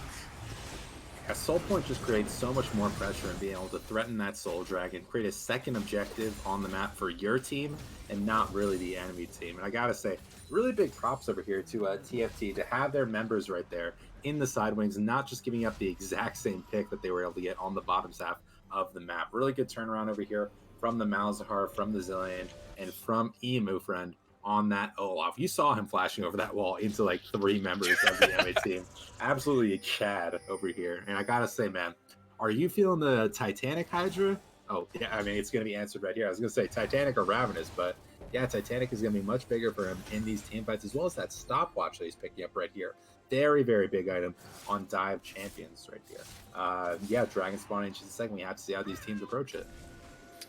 And right now, it is just going to be T1, knowing that if they manage to get the first initiation with Galio or Nocturne in these choke points, they have so much value, and I expect to see the Ornhart coming out soon, but he is stunned up, and he is put behind. The Ocean Drake goes over to Reiki. That is a massive play, as in the pit. Galio is ulting to protect his teammates. Neversaw is looking for something, but it is 4 versus 2 right now. Zillion ult means that Reiki won't even be able to be targeted, and that is a massive fight for nada. With the help of that Zillion ult, making sure that Reiki couldn't even be targeted in that fight. Plus, the Warmox means he's going to just top off his health bar right here, and they are looking for Baron. Next level plays just doesn't have the ability to stop him, I don't think, but he may walk up here just in case. No, he's just sitting by the Nexus. Yeah, they're just giving up that Baron right there. I was really surprised, actually, that I thought that they might have had enough power on the side of T1 to really turn that one around, but unfortunately they do not have the burst to deal with the Olaf and the Sejuani, just going all the way onto that backline right there. A 2-item Twitch, especially when those items are Bork and Ruans, are not very scary. I think your next pickup might actually be a little bit of Armor Pen right there. I don't think that you're going to get too much value out of this Infinity Edge just yet. We are mainly autoing the front line there on the side of TFT. And now that they have Baron, they're going to be all the more scary over here. We do have the teleport available there on the Malzahar. He can afford to play that side lane. Not too many champions are going to be able to punish him without overcommitting too much and just bringing too much value on the side for the other 4 members champions of TFT. So things are looking very grim right now from a macro perspective on T1. If they play this one correctly, they should be able to get a lot of gold for themselves and potentially a few inhibitors. Yeah, this Olaf's still deathless, and although he has definitely started to get on the later side of his relevancy in this game because of how far ahead he got, he still can just run through your entire team and get onto your Twitch and Nami, not let them do anything in the fight. And if the fights extend, that is your damage source, especially if you're not able to pull off that initial burst from Ornn, from Nocturne, from Galio, just like you said, in those early stages of the team fight. Now, Reiki just playing as aggressively as he wants because he has Warmugs, he has Deadmans, he can just run out of there and heal back up to full anytime he wants, but next level plays, getting a Grievous Wounds to make sure that Olaf isn't going to be able to just heal through these fights so egregiously as he has been so far. Next level plays as well is just positioning pretty aggressively considering he's an AD, almost gets hit by that double bomb. That would have been like a 4-man stun if that connected, but on the top side, TFT are just looking to siege. Back in mid lane, though, Reiki is actually pressuring in solo that mid inhibitor. You have to pull the trigger soon if you are T1. You have the ability to. You have the Ornn Horn. You have the Paranoia. And Galio ult as well. You've got to look for something. Here's the Ornn Horn that hits 3. He's looking for the next knockup, and it goes through, as well as the Tidal Wave. This is the best engage you're going to get. A massive, massive Galio ult target goes in by the Nocturne, and this is huge for Team 1. They're looking for more, but the Zillion ult is going to mean that one player's life, their Caitlyn, their carry's life, is extended. Next level plays, gets taken down, and this is turning towards TFT's favor. They're winning the fight. Never saw. The taunt just isn't enough. He's going to be taking down the Winds of War, almost take down Turmoils. He's so low, but he just walks out. No, it does. You're right. I think that may have been the... Oh, he didn't even have Landry's. That was just the tick damage. But an ace comes through from TFT. They're just going to walk it down. They're going to tank this turret, even friends. He's getting kind of low. I don't know about that. Yeah, here comes the next wave. This game, it has to be over at this point, even if it is just jungle top. It's the only person coming up right now is Flower Petals. Unless she can pull off a miracle, this game is over. You got to get like a super bubble into I don't even know. Down goes the next Emu Friends trying to pad out his KDA, but he's just going to finish the game. A massive turnaround victory for TFT. I don't know who this team was because every single player played so much more differently. They played so much more impactfully, especially Reiki. Big props to him. Last game, he just kind of sat there and didn't really do anything the whole game, it felt like. But this time, 4, 2, and 10, he was everywhere. Yeah, I gotta say, and although we did see an absolutely insane play over here from Emu Friends, he wasn't playing too well at the beginning there, but he did create a lot of pressure for himself in the top lane. He played very well with that pressure he got from Reiki. I think this one really more felt like kind of a failure over there from Team 1. We thought they would play more so off the bot side. We only saw really one good play from the Nocturne and Galio, and that was just an instantly turned around from the lead that Emu Front was able to get. The fact that they waited until like maybe 13 minutes to try to make something happen there bot lane really kind of sucked, and they just didn't really utilize the power that they had. I mean, we saw in the mid lane the power that they were able to get out of the Nocturne and Galio. They got those instant 3 kills in that mid lane tier 1. But at that point, they were just so far ahead. They didn't really have the answers for Emu Friend when he was as far ahead as he was on that Olaf. And, you got to just pick it up in some of these areas. You got to not give up the lead to the Olaf personally. You got to ward around there a little bit more. Make sure you're tracking Reiki so he doesn't get all this pressure he was able to apply for Emu Friends. And, at the end of the day, I think you do also have to go back to the draft a little bit. I wasn't too big of a fan of the early pick here on the Nami. She did provide a lot of power into the Zillion, but Twitch is your only source of damage, especially into someone like a Malzahar and an Olaf. Like, what's really the plan there? I think maybe a Vayne could pull something like that off, but Twitch was really not the pick you needed to pull that one off. Yeah, it did feel really bad. I agree with you because I think Twitch in this comp, if he manages to find a flank, you just get to go in with Nocturne and you win the whole fight, right? But even if you do find the flank, you have the Malzahar that you have to deal with still, and he's just going to hit one button on you, and and if you're not paying 1,300 gold a BF sword worth of damage, then you're just going to be absolutely useless. Yeah, I think normally Twitch has got to be in a position to do a lot more than he was allowed to do in this lane. I think that's something we both heavily agree on. The bot side for T1 really fell through this game. And whether it was Imfrez not able to provide that pressure, or whether it was just Reiki stepping up, we're going to have to see as we head towards game 3 of TFT versus T1. Both of these teams now looking to close out this best of 3 series with a decisive last game. Is TFT going to be able to bring this momentum into the third game, or will T1 just fizzle out and die? We're going to have to see coming up next.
1, 2, buckle my shoe. 3, 4, Danielson. We are getting right back into the Game 3 draft of TFT versus T1. In the first game, T1 seemed untouchable.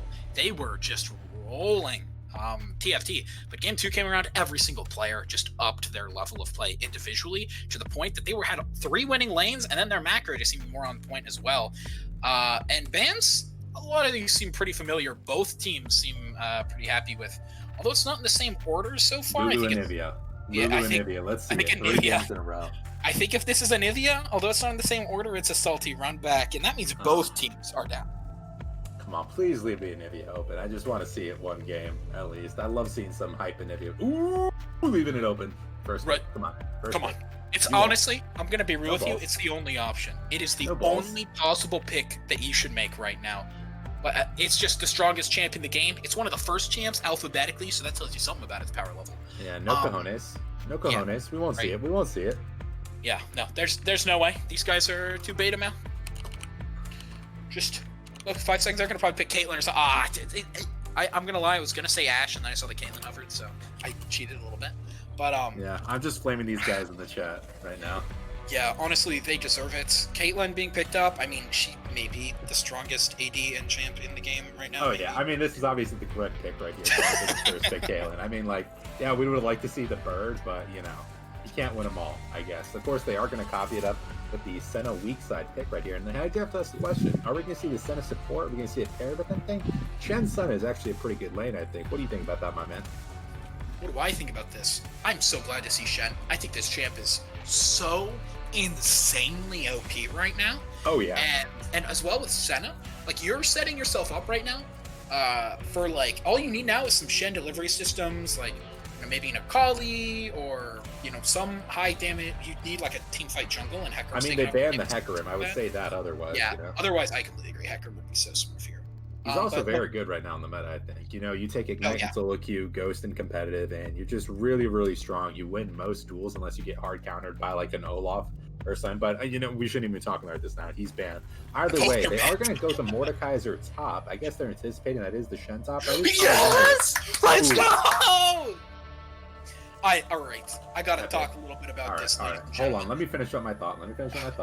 I guess they are going to be anticipating the Shen top right here. So the intelligent play would probably be to send the Shen in the bot lane, get a better matchup here against the Mordekaiser. There aren't too many matchups that can completely dominate the Mordekaiser. I think maybe you can send Karma or an ADC top lane to deal with him.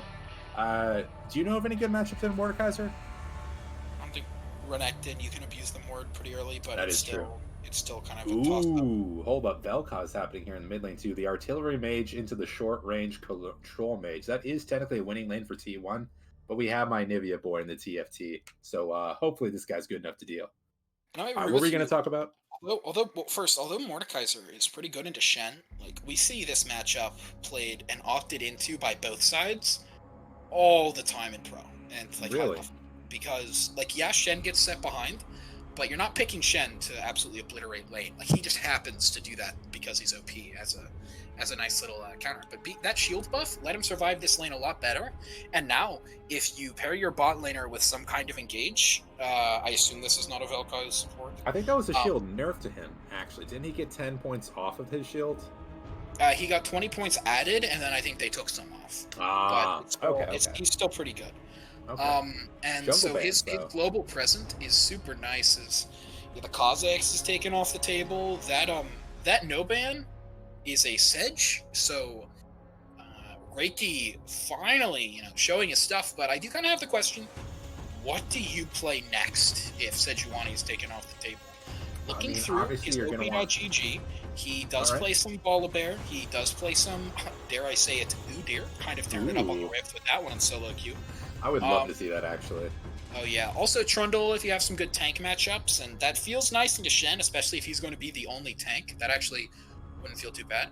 But banning out Kha'Zix and Graves, if I didn't know any better, I'd say that, no, we're not even going to go there, as Team 1 now has to lock in. This will probably be jungle, or this will probably be, it's weird, because jungle or support, which one do you want to give counterpick to? I think it would be more beneficial to give support a counterpick, because jungle in the 1v1 doesn't really matter that much. Just kind of pick a frontliney jungle, or maybe like a carry jungle like Kindred or something. Let's see what they do is.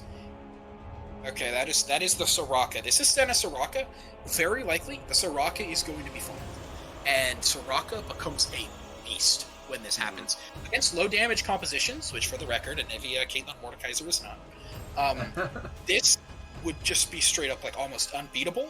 But even though it isn't, Soraka's going to provide so much value to this team as Leona is going to come out. They want to abuse her so hard. So honestly, I expect like a Mikhail's pretty early into Caitlyn and just into Leona in general. And J4, after Sejuani, J4 kind of comes up as your next champ. J4, Leona, Anivia is a pretty strong core, especially if you want to run around, get vision control, and take objectives. Being able to leave Caitlyn in mid lane while you go down initially to get prio isn't that bad. We'll have to see, especially against the immobile backline carries. Jarvan is an okay jungle, but there's Jarvan, but just better in a lot of positions. But hold up. No way. Oh my gosh. Ladies and gentlemen, this is the pick I have been waiting for literally my entire life. Okay? No. Udyr is Udyr. They just said in chat. This is the most exciting moment of my life. I used to spam him so much, but I lost faith. And here he is, and he's in the league. This is a good matchup for Udyr too. This isn't even too bad for him. Yeah, exactly like he said. I am more than ecstatic. The only issue I see is it's going to be really hard to walk at T1 when they're just going to slow you, knock you up, dash away from you, and root you. But that doesn't even matter because we just got an Udyr pick, and I'm already ready to get into that. But first, talk me through these compositions a little bit. I mean, I do think that Jarvan 4 would have been a much better pick for TFT here, just to fit their composition, I guess. I mean, like, the main damage source on T1 is going to be that long range of Vel'Koz right there, and having just the instant access button, EQ onto him, use that ultimate, and follow it up with, like, I don't know, some Caitlyn ultimate damage, or maybe a Tiamat/Warrior there on that Jarvan. You do have the resources to just blow up all that damage, and then you're depending on, like, I don't know, Senna Lee Sin as your main source of damage for your team fight. That looks very, very rough. The Udyr, however, provides a whole new set of tools you can work with. It's a winning matchup into the Lee Sin, I believe. I'm not an Udyr main, but based solely off of how their kits work, I'm pretty sure Udyr wins that. Get priority in the jungles, get those neutral camps, just be able to really solo and try to help out win the 2v2 wherever you can. I don't think you're going to have too much ganking power there in the bot lane or mid lane, so maybe you can work to accelerate that Mordekaiser, I think, is how you really approach this game as the Udyr, aside from going for invades or going for pure neutral farm on that Udyr. What do you think, man? You're the resident Udyr, man. What do we do? All right. So you've got a few options as Udyr. Not to geek out over objectively the best champion in the game, but there's pretty much kind of two ways to play it. There's some Udyr mains. One of the higher ranked ones up in Masters, he likes to actually just go like Phoenix and tank, and he won't even level Tiger. He will just go like Phoenix, Turtle, and Bear, and he will just like build Cinderhulk into any tank item he can get his hands on. Really? And Udyr synergizes really well with armor items. It's just kind of the champ he is. MR doesn't feel too good. Spirit Visage isn't bad, and obviously like Adaptive Helm if you're into that kind of damage. But armor items feel really good with him. So you either go that tank build, and I think that would definitely be stronger and competitive. That, and you take like Phoenix to help wave clear with, since you're not going to have a lot of the DPS of Tiger. Yeah, get that split push going. Yeah. The jungle split push. That being said, that's probably not the build this guy's going. I highly expect this to be a more Tiger Bear focused, just dueling build. If you go Tiger Bear, you literally can just walk up to this Lee Sin and beat him. Honestly, like level 3 onwards. It's kind of definitely insane. I mean, the amount of damage that you get from that Tiger stance in a 1v1 is absolutely insane. Obviously, you do lose out on the clear speed from your Phoenix. You're not going to be able to get your camps as quickly, but that's solved the second you get the Tiamat on that champion, Yeah, if you even decide to opt into the Tiamat, Cinderhulk is enough to clear with this champ, honestly. It's like you just pop Bear as you run to the camp, and it feels so good. But like you said, Udyr is so good in the 1v1, which is why I like him in solo queue, because everyone's kind of a monkey. That being said, I do not expect in a game where there is Shen, in a game where Senna and Soraka are not going to leave each other's sides for years. I do not expect him to have that many options. And it's going to be so hard for him to walk at any member of this team. Shen dashes away, or blocks the stun auto from Bear, and that's going to be really rough. Senna can slow him with Glacial or root him up. It's very hard to play Udyr into this comp. That being said, if he challenges Lee Sin on Lee Sin's camps early, especially in the bot side or the top side, TFT have the push, undisputed. And if they're able to have the inside track to these fights, Udyr has a real chance of getting ahead in this game. Definitely. I mean, Frez is not a jungle main. He is on a more difficult champion to pilot in the Lee Sin, so there is definitely a chance to abuse this player right here. I think that seeing Reiki he does main Udyr, that is correct? I mean, there's so much power going for a champion that you do main. You know exactly when their power spikes are. You know exactly when you can look for fights. The only thing is, I think that they are going to have to watch out for that Shen, like you were talking about. His ability to just shut down on 1v1. Also, Udyr, his lack of real teamfight presence is going to be effective here. However, in the small skirmishes is where he's going to provide a lot of value. So, although he's not going to be doing too much for a team in these small portions, where he's going to be most relevant is in those like pre-18-minute skirmishes where maybe 2 or 3 people are really joining the party. Maybe you get a little bit of heal in there from that Shen ultimate. But other than that, I think this is a really interesting game for Udyr, and he's definitely the champion to watch right here. Yeah, and I think one of the reasons for that is because if he doesn't get his feet off the ground early, he's kind of in a world of hurt, like you said. And so he's going to be just sprinting Mach 10 bear stance, 5 monkey stacks around the entire map, looking for something. And if Team 1 ever slip up, Udyr honestly can be there a lot faster than almost any jungle. Just the movement speed buff off Monkey makes it... you just kind of don't expect him to have that kind of speed. Plus, paired with Bear, it's a lot scarier. The only other question I have is what skin he's going, because if he is going to be going, definitely not Udyr. He does just kind of lose the game for his team. Yeah, it's over. What? No, definitely not Udyr is probably the best one. Oh my gosh, go to break. Producer. No, I got one more question. Tell me about the runes. Tell me about the Udyr runes. Okay, the Udyr runes, you got a few options. I expect to see Phase Rush coming out this game. Okay. If you do go the tank setup, Aftershock isn't bad for early dueling. But Phase Rush provides a lot. Press the attack is good if you're looking like to duel this Lee Sin a lot, but even then, Phase Rush just provides you so much, because even though Udyr is a lot easier to stick on opponents late game or later on, like level 9 and post. Before then, he doesn't have kind of the needed speed to stay on someone with PTA into like level 9. So going Phase Rush feels so good, especially if you end up looking for backline access in these skirmishes. Hell yeah. All right. Any other final thoughts you have before we get into the spectator delay? If you're not running Spirit Guard Udyr, you don't deserve to play the champ. You're poor. All right, whatever. I guess that's going to be the last thought we have before we get into the spectator delay right here. This is going to be the epic Game 3, winner take all over here in the Risen League, so you better stick around. Get us out, producer.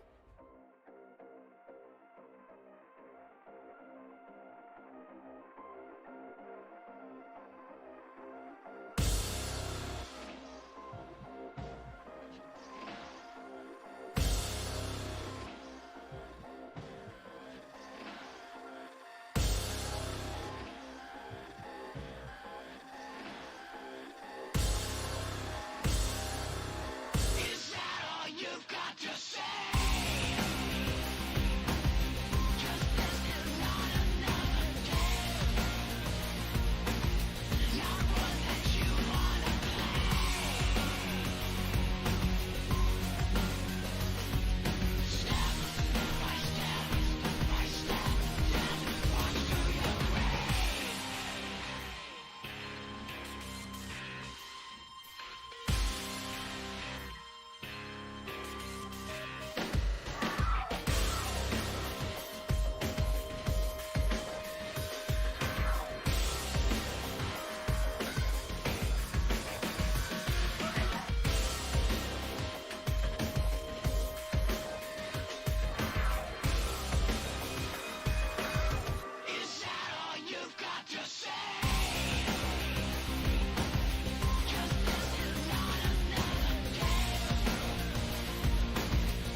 What's good, gamers? We're back, and even though I said it game 2, I think we're better than ever again.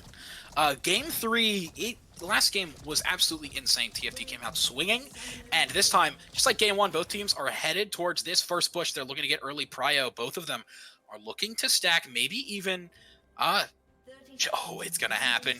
Kogon may get caught out. Leeson, I think, should, but he's just gonna keep going, and this is massive. Sen is able to get so many souls here, so much damage. In goes Imfrest, brings up the first blood, and Reiki is getting lower. That is not the start you want to see. Imfrest manages to get the triumph and walk out alive, but no, Turmoils picks up the kill. Will she be able to get out, though? Now, using that Glacial Augment, next level plays is trying to get something. Now, Turmoils, oh no, never saw pop the ghost. This is just... 1k gold lead at 1 minute. This is insane. I mean, yeah, you don't really go... You have to anticipate the stack, I guess. Like in Shen, just scoop, poop, whoop, just an insane taunt over there. 5-man, just... You're not winning after that one. I mean, like, unless Anivia was to get something.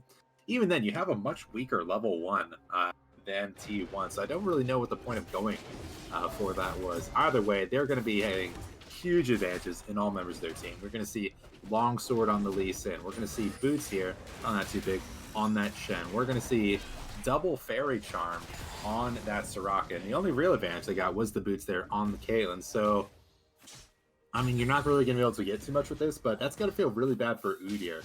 Probably going to hurt his dueling potential there on the Lee Sin a bit early. Not what you want to be seeing on that pick. It is not. I was so excited, Daniel. You could hear it in my voice. This was the moment I've been waiting for ever since I started casting when I was just a young man. When you were still in diapers. When I was still in diapers, and I casted my own birth. But now I have been let down. And, you know, it's up to Reiki. Reiki can still pull this one out, obviously. The champ's just the best champion in the game. So, of course, there's a way for him to get back into this game. But Emu Friend may have been losing these trades, but he hits level 2 first. He's providing so much pressure onto Scoop, Poop, Whoop. And Turmoil's just getting poked down an insane amount. Kogon looks to go in there, but just isn't able to find anything. Senna Soraka is an incredibly high-pressure lane compared to what you think it would be. Because neither of them are ever going to die, so Senna can just look for free soul procs now. Never Saw and Via are both looking to trade. That deconstruction doesn't end up fully connecting, so Via actually ends up coming out on top for the most part there, but not in terms of CS, he's still lagging behind. Meanwhile, back in the top side, Emu, you know, after being able to use that domination secondary as just kind of an auto-win trades is such a useful ability, and Emu Friend, he just got ganked and his health bar is still full. That being said, Udyr is now at camp up and looking for this Scuttle Crab. Udyr takes Scuttle Crabs at literally Mach 10 speed. Oh yeah, definitely, but he's going to have to contest with the Vel'Koz and not the Anivia. Mid lane is not going the way of Anivia's favor, and does he manage to get it there? Oh, he got it. Ooh, really good cannot play there doubt by Udyr. Here, baby. Already creating massive leads for his team. Such a great caliber player here on this pick. Ooh, but Anivia getting poked out a lot. I'm Frez. Looking for some kind of insane angle. Scuttle? Yeah, this may be. Udyr, though, is so caught out here. His bot lane isn't able to do anything. He didn't manage to take it, but they just turned onto the enemy bot lane, and now using that guard, using that barrier, but Flower Petals is still going to fall. This is starting a little bit like last game. You can see that T1 are kind of scared about that, so they're looking for some more extension on the play. They end up picking up Caitlyn, and now Kogon is getting lower, and a double kill into Imfress's pockets. Reiki, the Udyr King, is getting so chucked out, but never saw actually gets good with the Udyr King coming, and there's Imfress. He's looking for some kind of return, but Via still has the egg, and she's able to pressure as much as she wants. Senna just does not have the damage. Neither does Imfress to kill her while she's in egg, but she can still get incredibly low. She's going to come out of it. She's not going to manage to land the stun. Udyr just walks into next level plays, and 2k plus gold lead at 4.5 minutes. Daniel, I don't really want to put you on the spot like this because it's a pretty hard question, but what is the next step? I mean, you still do have a little bit of advantage there with the Udyr. I mean, he is still technically stronger in the 1v1, even if Lee Sin has 6 kill participation at 4.5 minutes. I mean, you can look to play off of that. Anivia is going to have a lot of setup for gank same way in the Mordekaiser, but I gotta say, oh, hold up. Hold up, what are we seeing right here? Dangerous that did not look too good for either of those champions right there. Getting very low. I thought that tower shot was actually going to finish him off But yeah, that one just kind of seemed like bot lane difference. The amount of poke that they were able to get off over there for him. Actually, Lee Sin is waiting this brush, but yeah, this was not supposed to be that heavily favored to match up the way of T1. And the fact they're creating this much pressure with their 2 poke champs this early, mainly off of the way of that bot invade, it really just sucks for the bot lane of TFT. I guess you have to just kind of reset, look for resetting advantages, and maybe hope to sneak some neutrals if you're the Udyr. That's where you can be creating the most pressure off of here in the jungle. Either way, I still think they can come back into this one. Udyr also has a very strong dragon, just like speeds in terms of being able to take it, being able to clear towards it. It's just one of his actually main advantages is that early dragon pressure you're able to get for your team. So losing this first dragon the way that they are is going to feel so bad. Reiki just isn't even looking to contest. He's on the top side of the map. And so far, I was talking earlier about the few ways you can play Udyr. He's actually gone for the Conqueror. This is a really hard build to sometimes get behind, especially if you end up being behind. Because Conqueror feels really good on Udyr if you're able to stick on the enemy.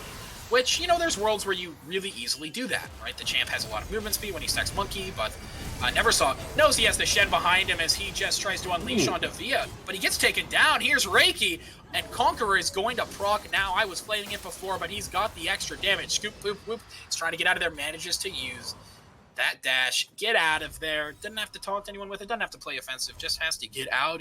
But initially, I was going to start favoring Neversaw and Scoop Poop Whoop in that, because Neversaw just seems so confident in the play.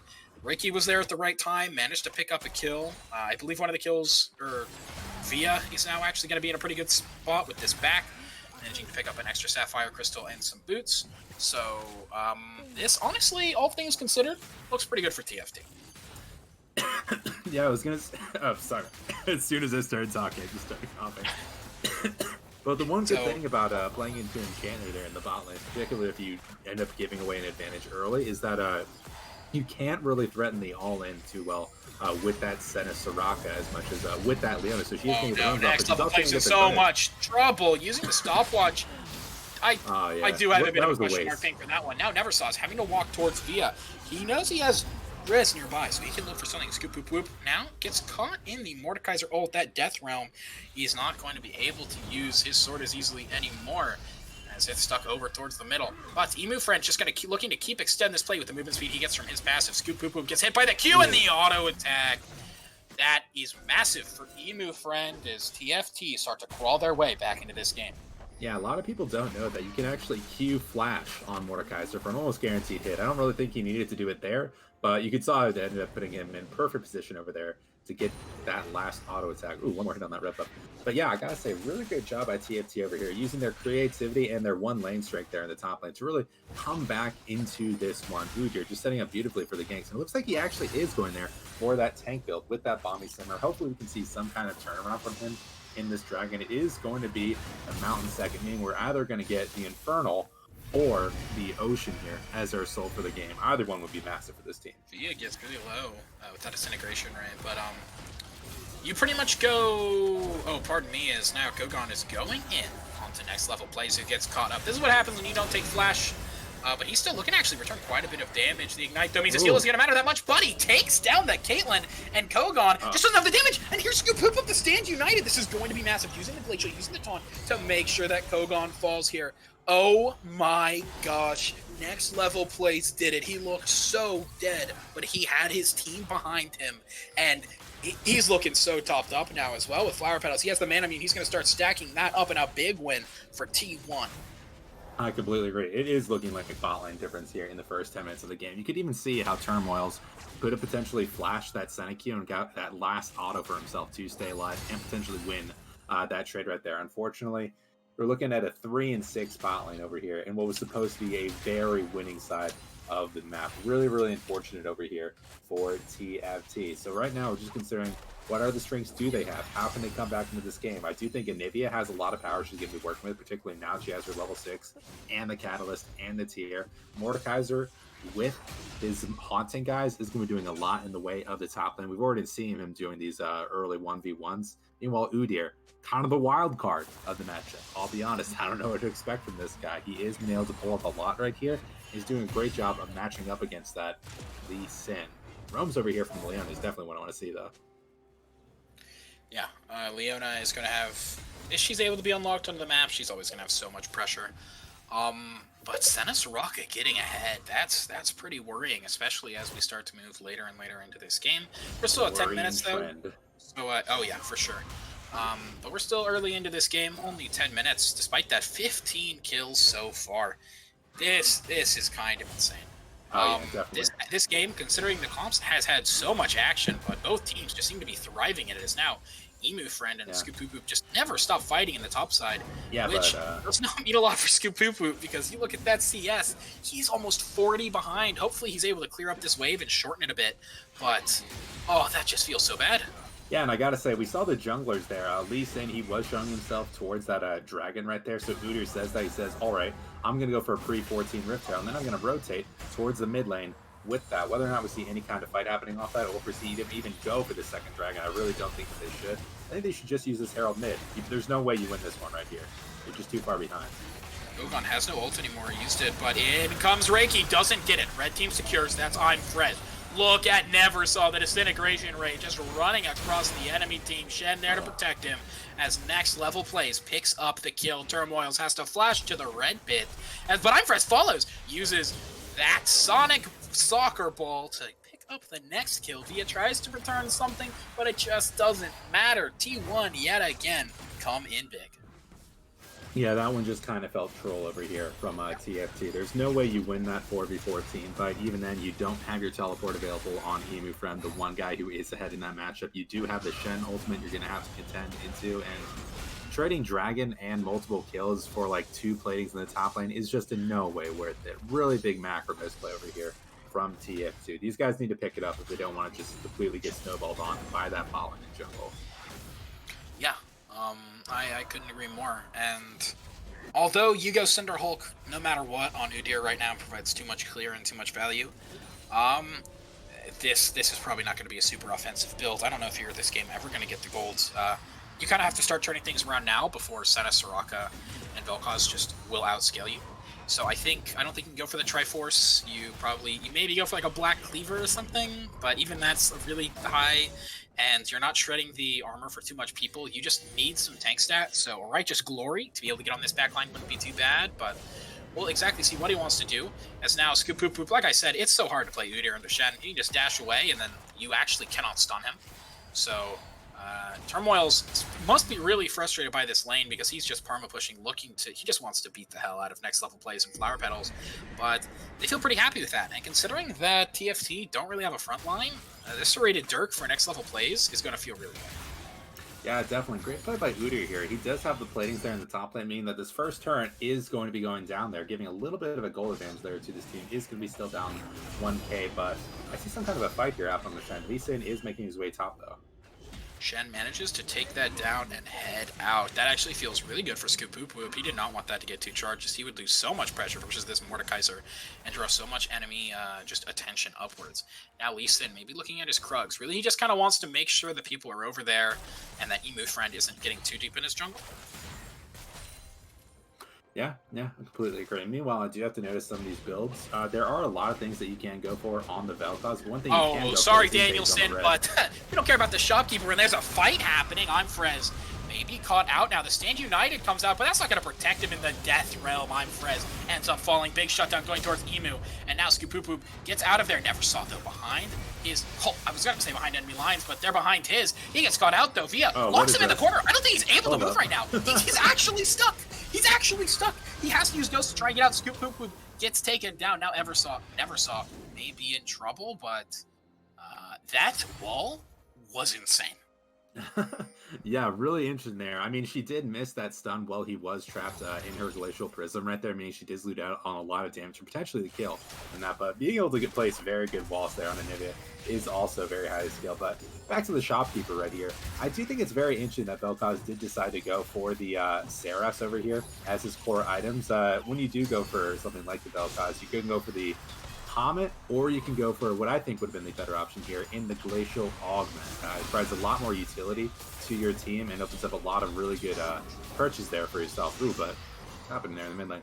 But yeah, If he would have gone for something like the Super Soaker for himself, he could have potentially provided a lot of engage, really shutted down the Udyr over there with all those extra slows you get on that champion. But unfortunately, he will just go for more of a kind of a scaling sort of build in the Seras, where that's not really going to come into too much effect there until, I don't really think ever. You just have so much base damage over here on that Vel'Koz that I don't think it's ever worth going to the Seras. Kind of a weird pickup from this guy. Yeah, I do agree with what you're saying pretty much. Almost entirely. Pretty much. Almost entirely. What do you disagree with? Well, I'm trying to just kind of tiptoe my way around it as a caster. I don't want to say never saw it a little different, because this guy can pull some crazy plays out of his hat. I've seen it before, and he's on his Vel'Koz, so I believe that it can happen again. He needs the Seraph's passive for the anti-engage, is what you're saying. Yes, thank you. But yeah, so I think Emu Friend is definitely one of the ways that you currently play this game through. He is your strong side right now, and I'd argue almost nobody can match him 1v1. Of course, after you get more than that versus one, the story starts to change, but Dragon is now a primary objective for both of these teams. Ocean Soul is up, one of the stronger souls in the game, especially, I think, with both of these kind of more long-form comps, but now, that snare almost connected, but here's Reiki. He's looking onto Soraka, and she's going to get burst down. The Stand United is on her, but she's still going to get taken out. I'm Frez also falls. That is a huge pick. Emo Friend picks up both of the kills, but now Neversaw's trying to look for something in return. Via needs to watch out. She's been disintegration, but Neversaw's never going to have a chance to ultimate as Via gets taken down, and the Dragon goes into the hands of T1, or pardon me, the other team, TFT. Oh my god. That team fight went literally exactly how they would have needed it to go. Udyr got an absolutely insane flank over there with those Ocean Drake bushes. They managed to turn 1 kill into 2, into 3, into a free Ocean Drake for themselves. Usually the third Dragon of the game, the first two easily go to the side of the stronger early game team. But Fight Under Towers will be really interesting too. Both of these teams are kind of going ham right now. Scoop Poop brings Emo Friend into dragging the turret aggro to him, but honestly, it's not gonna matter. Emo Friend just wants to beat the shit out of him in this death row. Now, Emo Friend is looking back on a next level plays, actually, as Scoop gets picked up. Now, it's Kogon who's decided to extend the play. He does not have the ultimate yet. The Scoop misses, and in comes the Disintegration Ray, looking just to shred members, but a nice wall actually cancels an ace in the hole, almost weaves between next level plays and Neversaw, but next level plays is caught out, and Via with a massive ice. I was about to finish that sentence, but I don't have the time. Emu Friend is just walking these people down. He still has the shield, walks out with like 500 health, just feeling spicy as Neversa has to pop the ghost because he's really scared of what this player can do. Via gets lower and lower. However, something to note. Via, I believe, has the egg. Emu Friend is looking for something, but he gets taken down. A huge shutdown goes in the pocket of Imfrez, but he gets caught out. Anivia doesn't actually die. Like I mentioned before, a huge knockup, 3-man knockup onto some critical members of TFT. Udyr wasn't even there. No, he wasn't there. He's just beating the hell out of Scoop Poop Whoop in the mid lane. He's trying to get this Rift Herald to be able to hit the turret, but Scoop Poop Whoop doesn't want that to happen and isn't going to let it happen. Reiki, like I was talking about earlier, is going for that Black Cleaver, so once he finishes, he's going to be able to shred, but next level plays, caught on the wrong side of this wall, has to walk the long way. Right now, there is just so much skirmishing, but it seems like TFT are coming out ahead. They have a 5k gold lead right now, despite the absolutely catastrophic early game. This is huge for them. Reiki finally found the flanks he needed to, was able to apply that rift pressure mid, and that just seemed to open up a lot of fight potential for them. I gotta say, it was that fight at the third dragon that really just swung this game open for them. Yeah, we did have the winning Mordekaiser there in the top lane, but just an absolutely insane fights that it just doesn't seem like they should have been able to win some of these fights in the way that they have. Like, getting these insane flanks here on the Udyr, being able to follow it up here with the CC from the Leona, from the bird, Anivia there in the mid lane, and the K-traps is just yielded so many dividends over here for these players. The fact that Vel'Koz really hasn't been able to make many big ultimates for his team as the main damage dealer really sucks for that champion. I would have liked to also see Lee Sin go for kind of greedier builds for himself, kind of too, get for a little bit more of the 1v1 potential there on that champion. I'm not entirely sure if Black Cleaver is really what you need to, 1v1 a Mordekaiser in the death round, or just delete the backline. Ooh, Anivia getting caught out here. Oh, she is more than caught out. She is shut down. And Emu Friend is looking for the play. Flower Petals is... No, actually, his next level play is the one in the death row. And he's going to come out of here so strong. Look at the sides of the shield when he finally pops it. It's going to be massive. And it is. It's like 100 health. It's not even going to matter against the Disintegration Ray, though. Conqueror is keeping him so topped off. And the Ravenous, he is so healthy right now. Plus the Triumph, but it's not going to matter in the end. And in goes Kogan 1v3. Thought he could get more out of that in a massive team fight. Comes through for T1, and they're going to head right to Baron. They have the DPS with Neversaw. Yeah, a pick right here onto Via on the Anivia, turn that around into a beautiful ultimate from Neversaw, just getting so much true damage going to the entire team on the side of TFT. It's going to yield massive results for them, and it looks like it's also going to mean the Baron. Just a huge turnaround, completely unexpected over here from T1. How did they pull that off, I'm just wondering. Yeah, that was just, I think... Emu Friend thought he was a lot stronger than he actually was. Yeah, he ends up being able to take down next level plays in the Death Realm, but he wasn't with the team during that fight, and he wasn't able to come out and literally 1v4, so his team just kind of collapsed. The only way that, even though they're up in gold right now, oh no, Via gets just disintegrated. No way. Oh, Neversaw might not have the damage. He's going to keep looking though here with the W and Arcane Comet.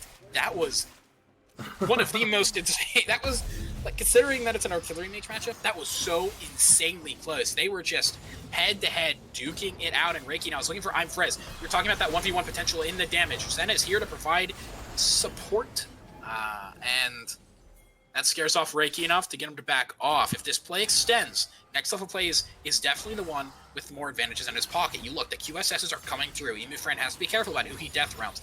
You don't want to give away this third dragon, especially when the enemy team's going to end up outscaling you. You want to take these fights now. An early TP from Emu Friends. This could be looking like a 1v4. Neversaw is on the side. He isn't with the team, and that could be massive. A huge Leona play as well here could come out. She doesn't have ultimate. That's why you see she just used it. Now Flower Petals, it's zoned off, but it's on Frez. He just walks in, he just takes it, and Emu Friend gets gunned down with that massive high noon Senna damage. Shen gives her the stand united so she can be the front line. Reiki is getting lower and lower. He still believes he can take the fight, though. He has Conqueror proc, he gets the healing, but it's not going to matter if he's against Scoop Whoop.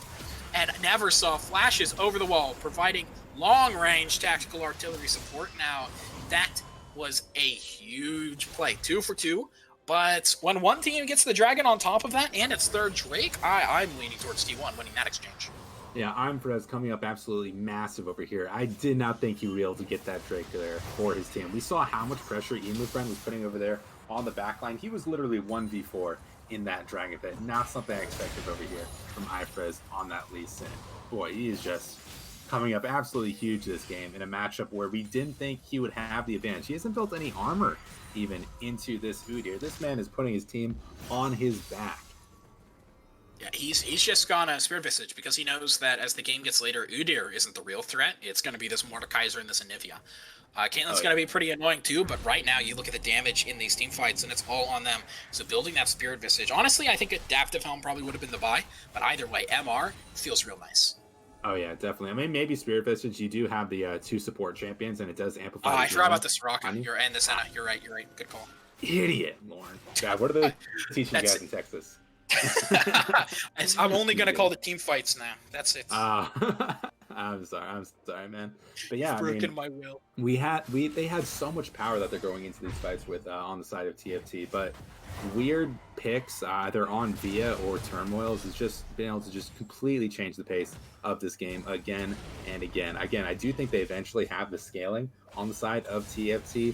Mordekaiser into Shen, 100% on the side of Mordekaiser. Anivia into Vel'Koz. I think slightly on the side of Anivia, unless, of course, Vel'Koz gets a massive ultimate like we have seen him being capable to do.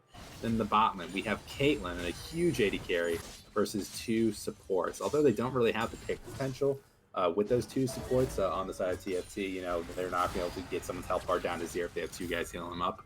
They do have just so much more damage that they're eventually going to be working with. So we need to see something creative happening over here from T1 if they want to avoid anything. Oh, and this may be it. I'm Frez kicking Via deep, and then a massive root hitting the minion, but it's enough. Now, Via goes into Egg.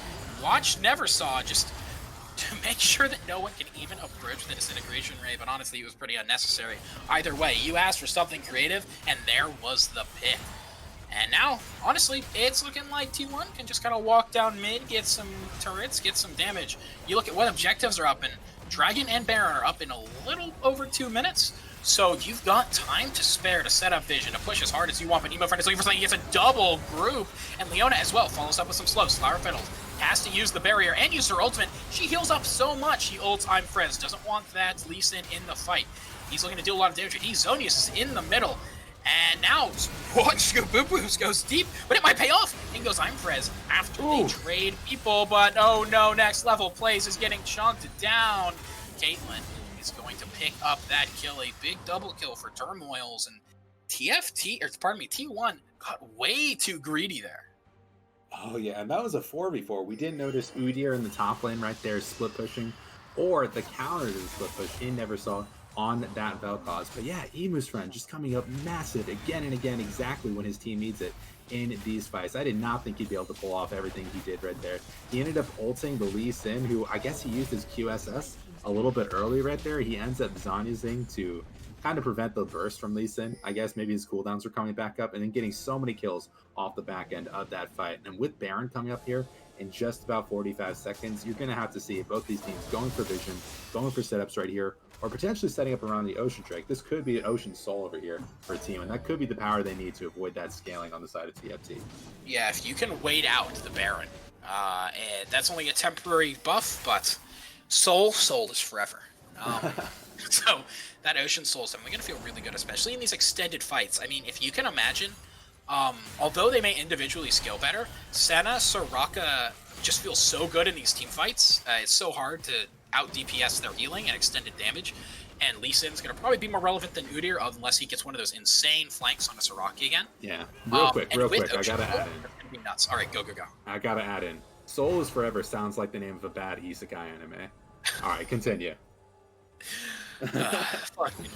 Anyway, now both teams are actually going to be fighting over this dragon. No Baron attention quite yet. Reiki may have overstepped his bounds. I'm Frez. He's going to be stand united. He's not going to go in second though. Oh no, Emu friend may have overextended. He bit off a lot more than he can chew. Now he's going to Zonia, stick in the middle of the enemy team and pop his shield, looking for something. Watch V on the backline. That's a lot of the damage in this fight, and Lee Sin is solo, pushing her out. A nice stun comes through, stopping Neversoft from pumping in a lot of that damage, and Turmoils looks for more. 90 caliber net goes in, not out. And now I'm free. Frez is just getting poked out. Via picks up the kill, and that means that there's going to be no Ocean Soul today. That fight was just too fast for the Senna Soraka healing I was talking about, plus the Grievous Wounds put in work. Yeah, I think that's going to mean a Baron over there for TFT. They might be looking for the inhibitor instead. That's a little weird, champ, for me. I think you go for the Baron 10 times out of 10 on this one. I think actually they may be going for... Yeah, I think they're only going to get the inhibitor. They're not trying to end there, are they? No, they only have like 10 There's no seconds. way. There's no way. But that's the only kind of thought process I can think of if they're taking this inhib. No, they're just going to take it. Oh, they think they can take the inhib and then take Baron, which honestly, they may be able to. I think that they might be able to. Yes, you have no faith, brother. Lee Sin is up in 3 seconds. They just threw their, 5v2, and now, they're just going to have to set up around here. Come on, man. Justify that. Justify that to me. Lee Sin, more like Lee Bin, garbage bin. Lee Bin missing his smites. That's what I'm saying. High five. No, he's actually been very good this game on hitting those smites. We saw him steal that third Drake away from his team. They're actually not going to get the time to reset on the side of TFT. Just huge really pressure from these guys. Yeah, this feels really bad. Baron was definitely the call there, unless I had faith in him too when they made that inhibit call. I was like, dang, there's something magical about to happen. But no, just having mid almost have perma push though, will feel pretty good for getting vision control around Baron. But even though they took mid inhib and they had the time, they just weren't really able to get vision control over the sector because it's so hard to, and the enemy team's just going to be able to walk in right after. So yeah, this play just kind of feels worse the longer it goes. Reiki now in the enemy jungle is going to almost... He's too fast for his own good, walks right back into the slow. Next 2 plays, roots him up, and Neversaw takes him down. Alley-oop there for the mid laner of T1. And now the 5-man unit of Team 1 are walking mid, and they're looking to pressure TFT. They're walking towards the Baron as well. And I don't think you can match this right now if you're TFT. We were talking earlier about how the scaling advantage does favor them, but it's a 5v4 right now. Even though Udyr isn't going to be that impactful, certainly there is no way you guys win this, right? Via's putting in work, though, trying to get something next level place, actually getting pretty low.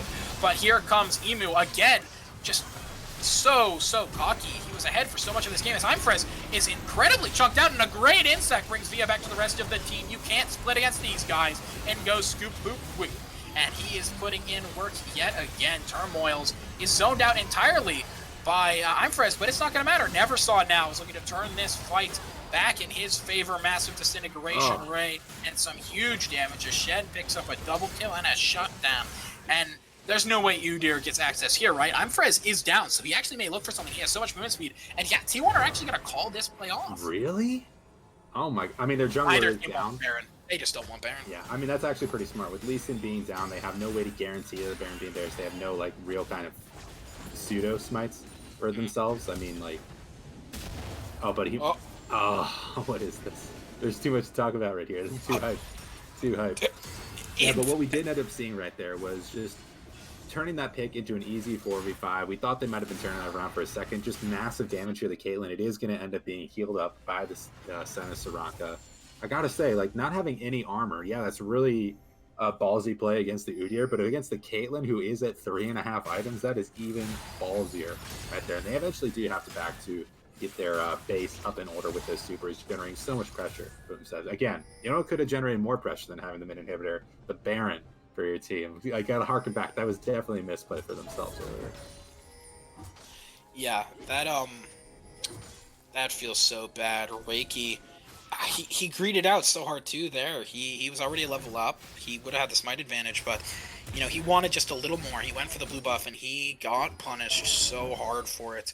Now his team is the ones on the back foot, it feels like. Scoop poop whoop is gonna get ace in the hold, but it barely dents his health bar. Right now this Shen is so tanky, and he's still got 2 item slots left to grow. Caitlyn is still leveled down on the Senna, but that's not going to mean too much in terms of damage. Caitlyn has hit her 3-item power spikes, but she's scaling now. Yeah, 100%. She's got massive numbers, and Emu Friend uses this unused hourglass. That's not going to bode very well for this upcoming fight, because both teams want Dragon or Herald. Yeah, he got hit by that Senna W, it looks like.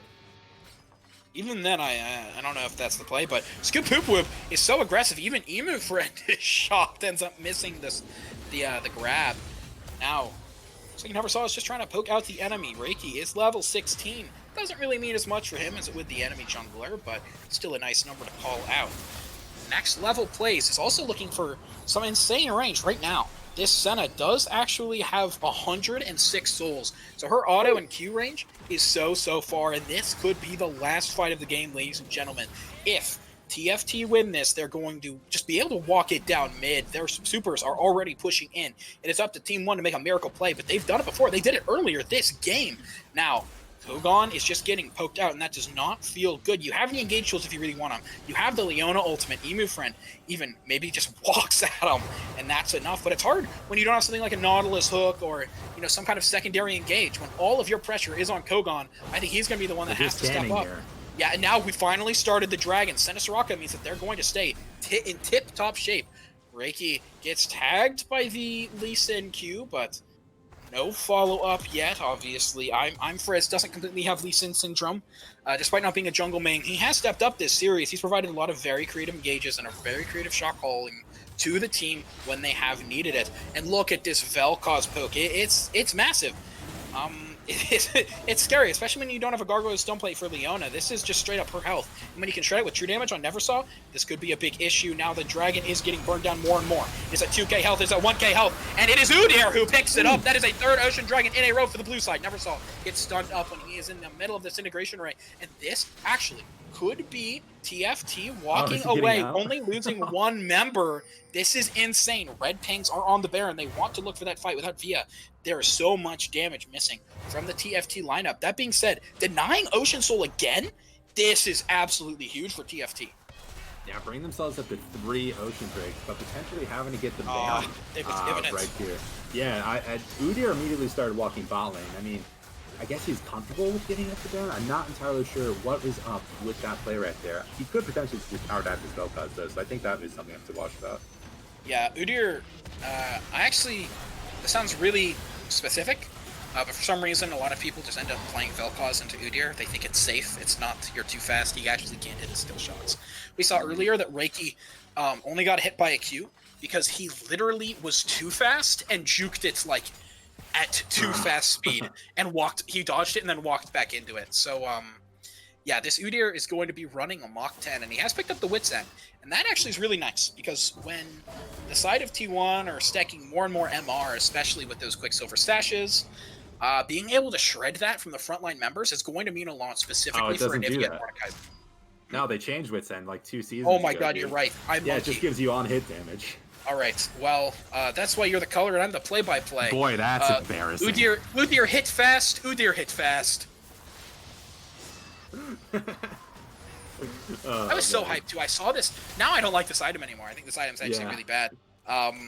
It kind of sucks because Wits End was so unique, but now it just seems like it's on hit. Let's read it, actually. I got my mouse over 79 magic damage on hit, well below half health, heal for 33% of the effective damage dealt, increased to 100% for melee champions. So this does give a very good champ. It's only healed him for a total of 300 so far, though, so not getting maximum value out of this. But I tell you what, they are getting maximum value out of the wave clear on the Anivia. She's just coming up so crucial, preventing the Baron from getting too much. The Storm Razor maybe actually just got a next level plays. The Shen Stand United is going to have to be used here.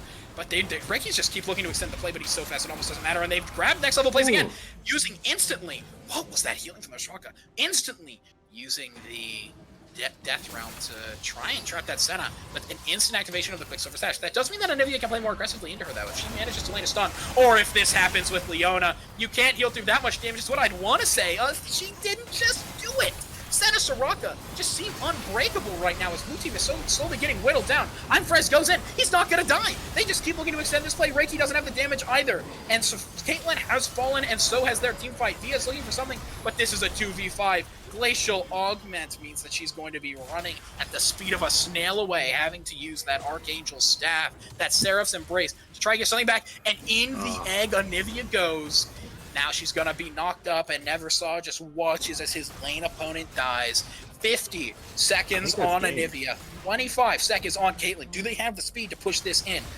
Senna actually pushes turrets pretty fast with her Q, so even though she doesn't have the most AD or attack speed in the game, she's still able to do some serious damage. 15 seconds on Caitlyn, but will she even be enough if she can get up? 15 seconds now on Mordekaiser, 10 seconds on Caitlyn. You have to watch these cooldown death timers as they're just pushing in for the base. This could be the win from T1. They were taken down in Game 2, but they come back swinging Game 3 as they have just proven their dominance over this TFT roster. An incredible team fight clutch. TFT were so close. They got 3 Ocean Dragons in a row, but just an overextension in the mid lane means that they are going to fall. Things looked so good over here for TFT. Like, I really liked the Udyr pick here. I really liked how well Emu Friend was doing over here on that Mordekaiser. He came up so big on that Olaf there in Game 2. Looked pretty bad on that Game 1, but I gotta say, they just played some of these team fights just a little bit too bad, you know? Honestly, if this game would have gone like another 10 minutes, we could have gotten like a Morello on the Anivia to have a few more answers over here for all that healing and all that lack of pick potential that we were trying to get from that bot lane, you know? But Senna Soraka just coming up so absolutely huge, preventing anyone on their team from dying. And just a really unfortunate game, I gotta say. They were so close to winning it in so many scenarios, but the damage was too much. Senna just got to 110 stacks.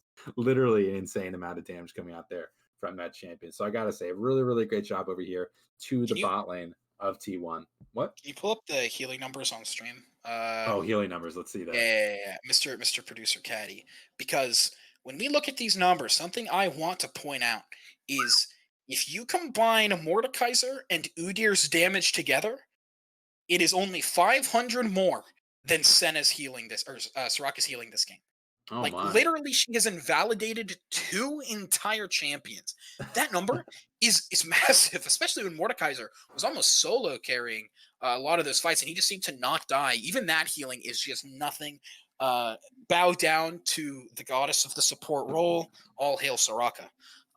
But yeah, Senna Soraka, it seemed like, especially next level plays, got caught out 3 times in a row in mid lane, and it just did not matter. It just did not matter because every single time there was a Shen ult, then Flower Petals, so press W once and heal him up 800 health. It was just an insane, I don't want to say champ diff because that's more toxic. Each of these players performed really, really well, but being able to just without that really hard engage, for TFT T1, we're just able to weather out the storm and eventually came out ahead. Yeah, I completely agree. However, no matter how well Flower Petals did on that Soraka, would you say it was good enough to give her the MVP for this series? I don't like giving MVP to Enchanter players, but big dubs for sure. Going down to the Soraka or the Flower Petals, because game one, like I think that Nami bubble, we both know which one I'm talking about. I think pretty much was a massive turning point for the game. As well, her tidal waves were on point. This game, Soraka was fantastic. So definitely, I actually want to call out next level plays. I feel that we can agree on like the bot lane, but I think next level plays just played out of their mind game one specifically. But if we're talking just game three, I think Flower Petals carried this one home. Mm. Oh yeah, definitely. I mean, like if I did have to give an MVP spot, I would give it to the bot lane for T1. I mean, we saw how they played there with that Jinx in game one, just absolutely insane. You know, game two was a little bit more rough. However, there was a lot more that they had to deal with that game, and the Twitch really wasn't the answer for that team comp. But game three coming in just absolutely insane, and what should have been a losing matchup, just getting those early kills, getting that pressure, and being able to sort of really play off of that. Can we give MVP to two people? Caddy isn't saying that, so I think we're just gonna do it. And I don't think anyone can stop us. Yeah, I don't think anyone cares. Yeah, bot lane of the T1 and Flower Petals, the bot lane of T1. Really great job, guys. Yeah, huge carry performance coming out of them, but my heart still is all for Neversaw. Anyway, we are going to end up wrapping up tonight's broadcast as T1. It was a close series, and somehow they beat Udyr, which I didn't think was possible. But T1 are going to take the series over TFT 2-1. Both these teams played their heart out, but only one gets the victory tonight. Please hit that follow button. Not to shill too hard, but love the boys over Risen Esports. They're all killing it. Especially big shout outs to our producer Caddy. Smurfed it tonight as well. Yeah, just thank everybody so much for coming by. Make sure to tune in tomorrow night when we have some more League of Legends action for all of y'all at an even higher level of elo.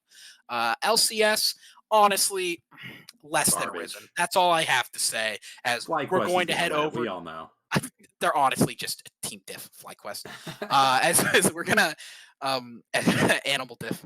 As we're going to head to our final break of the night. Thank you so much for watching. See you guys on the flip side.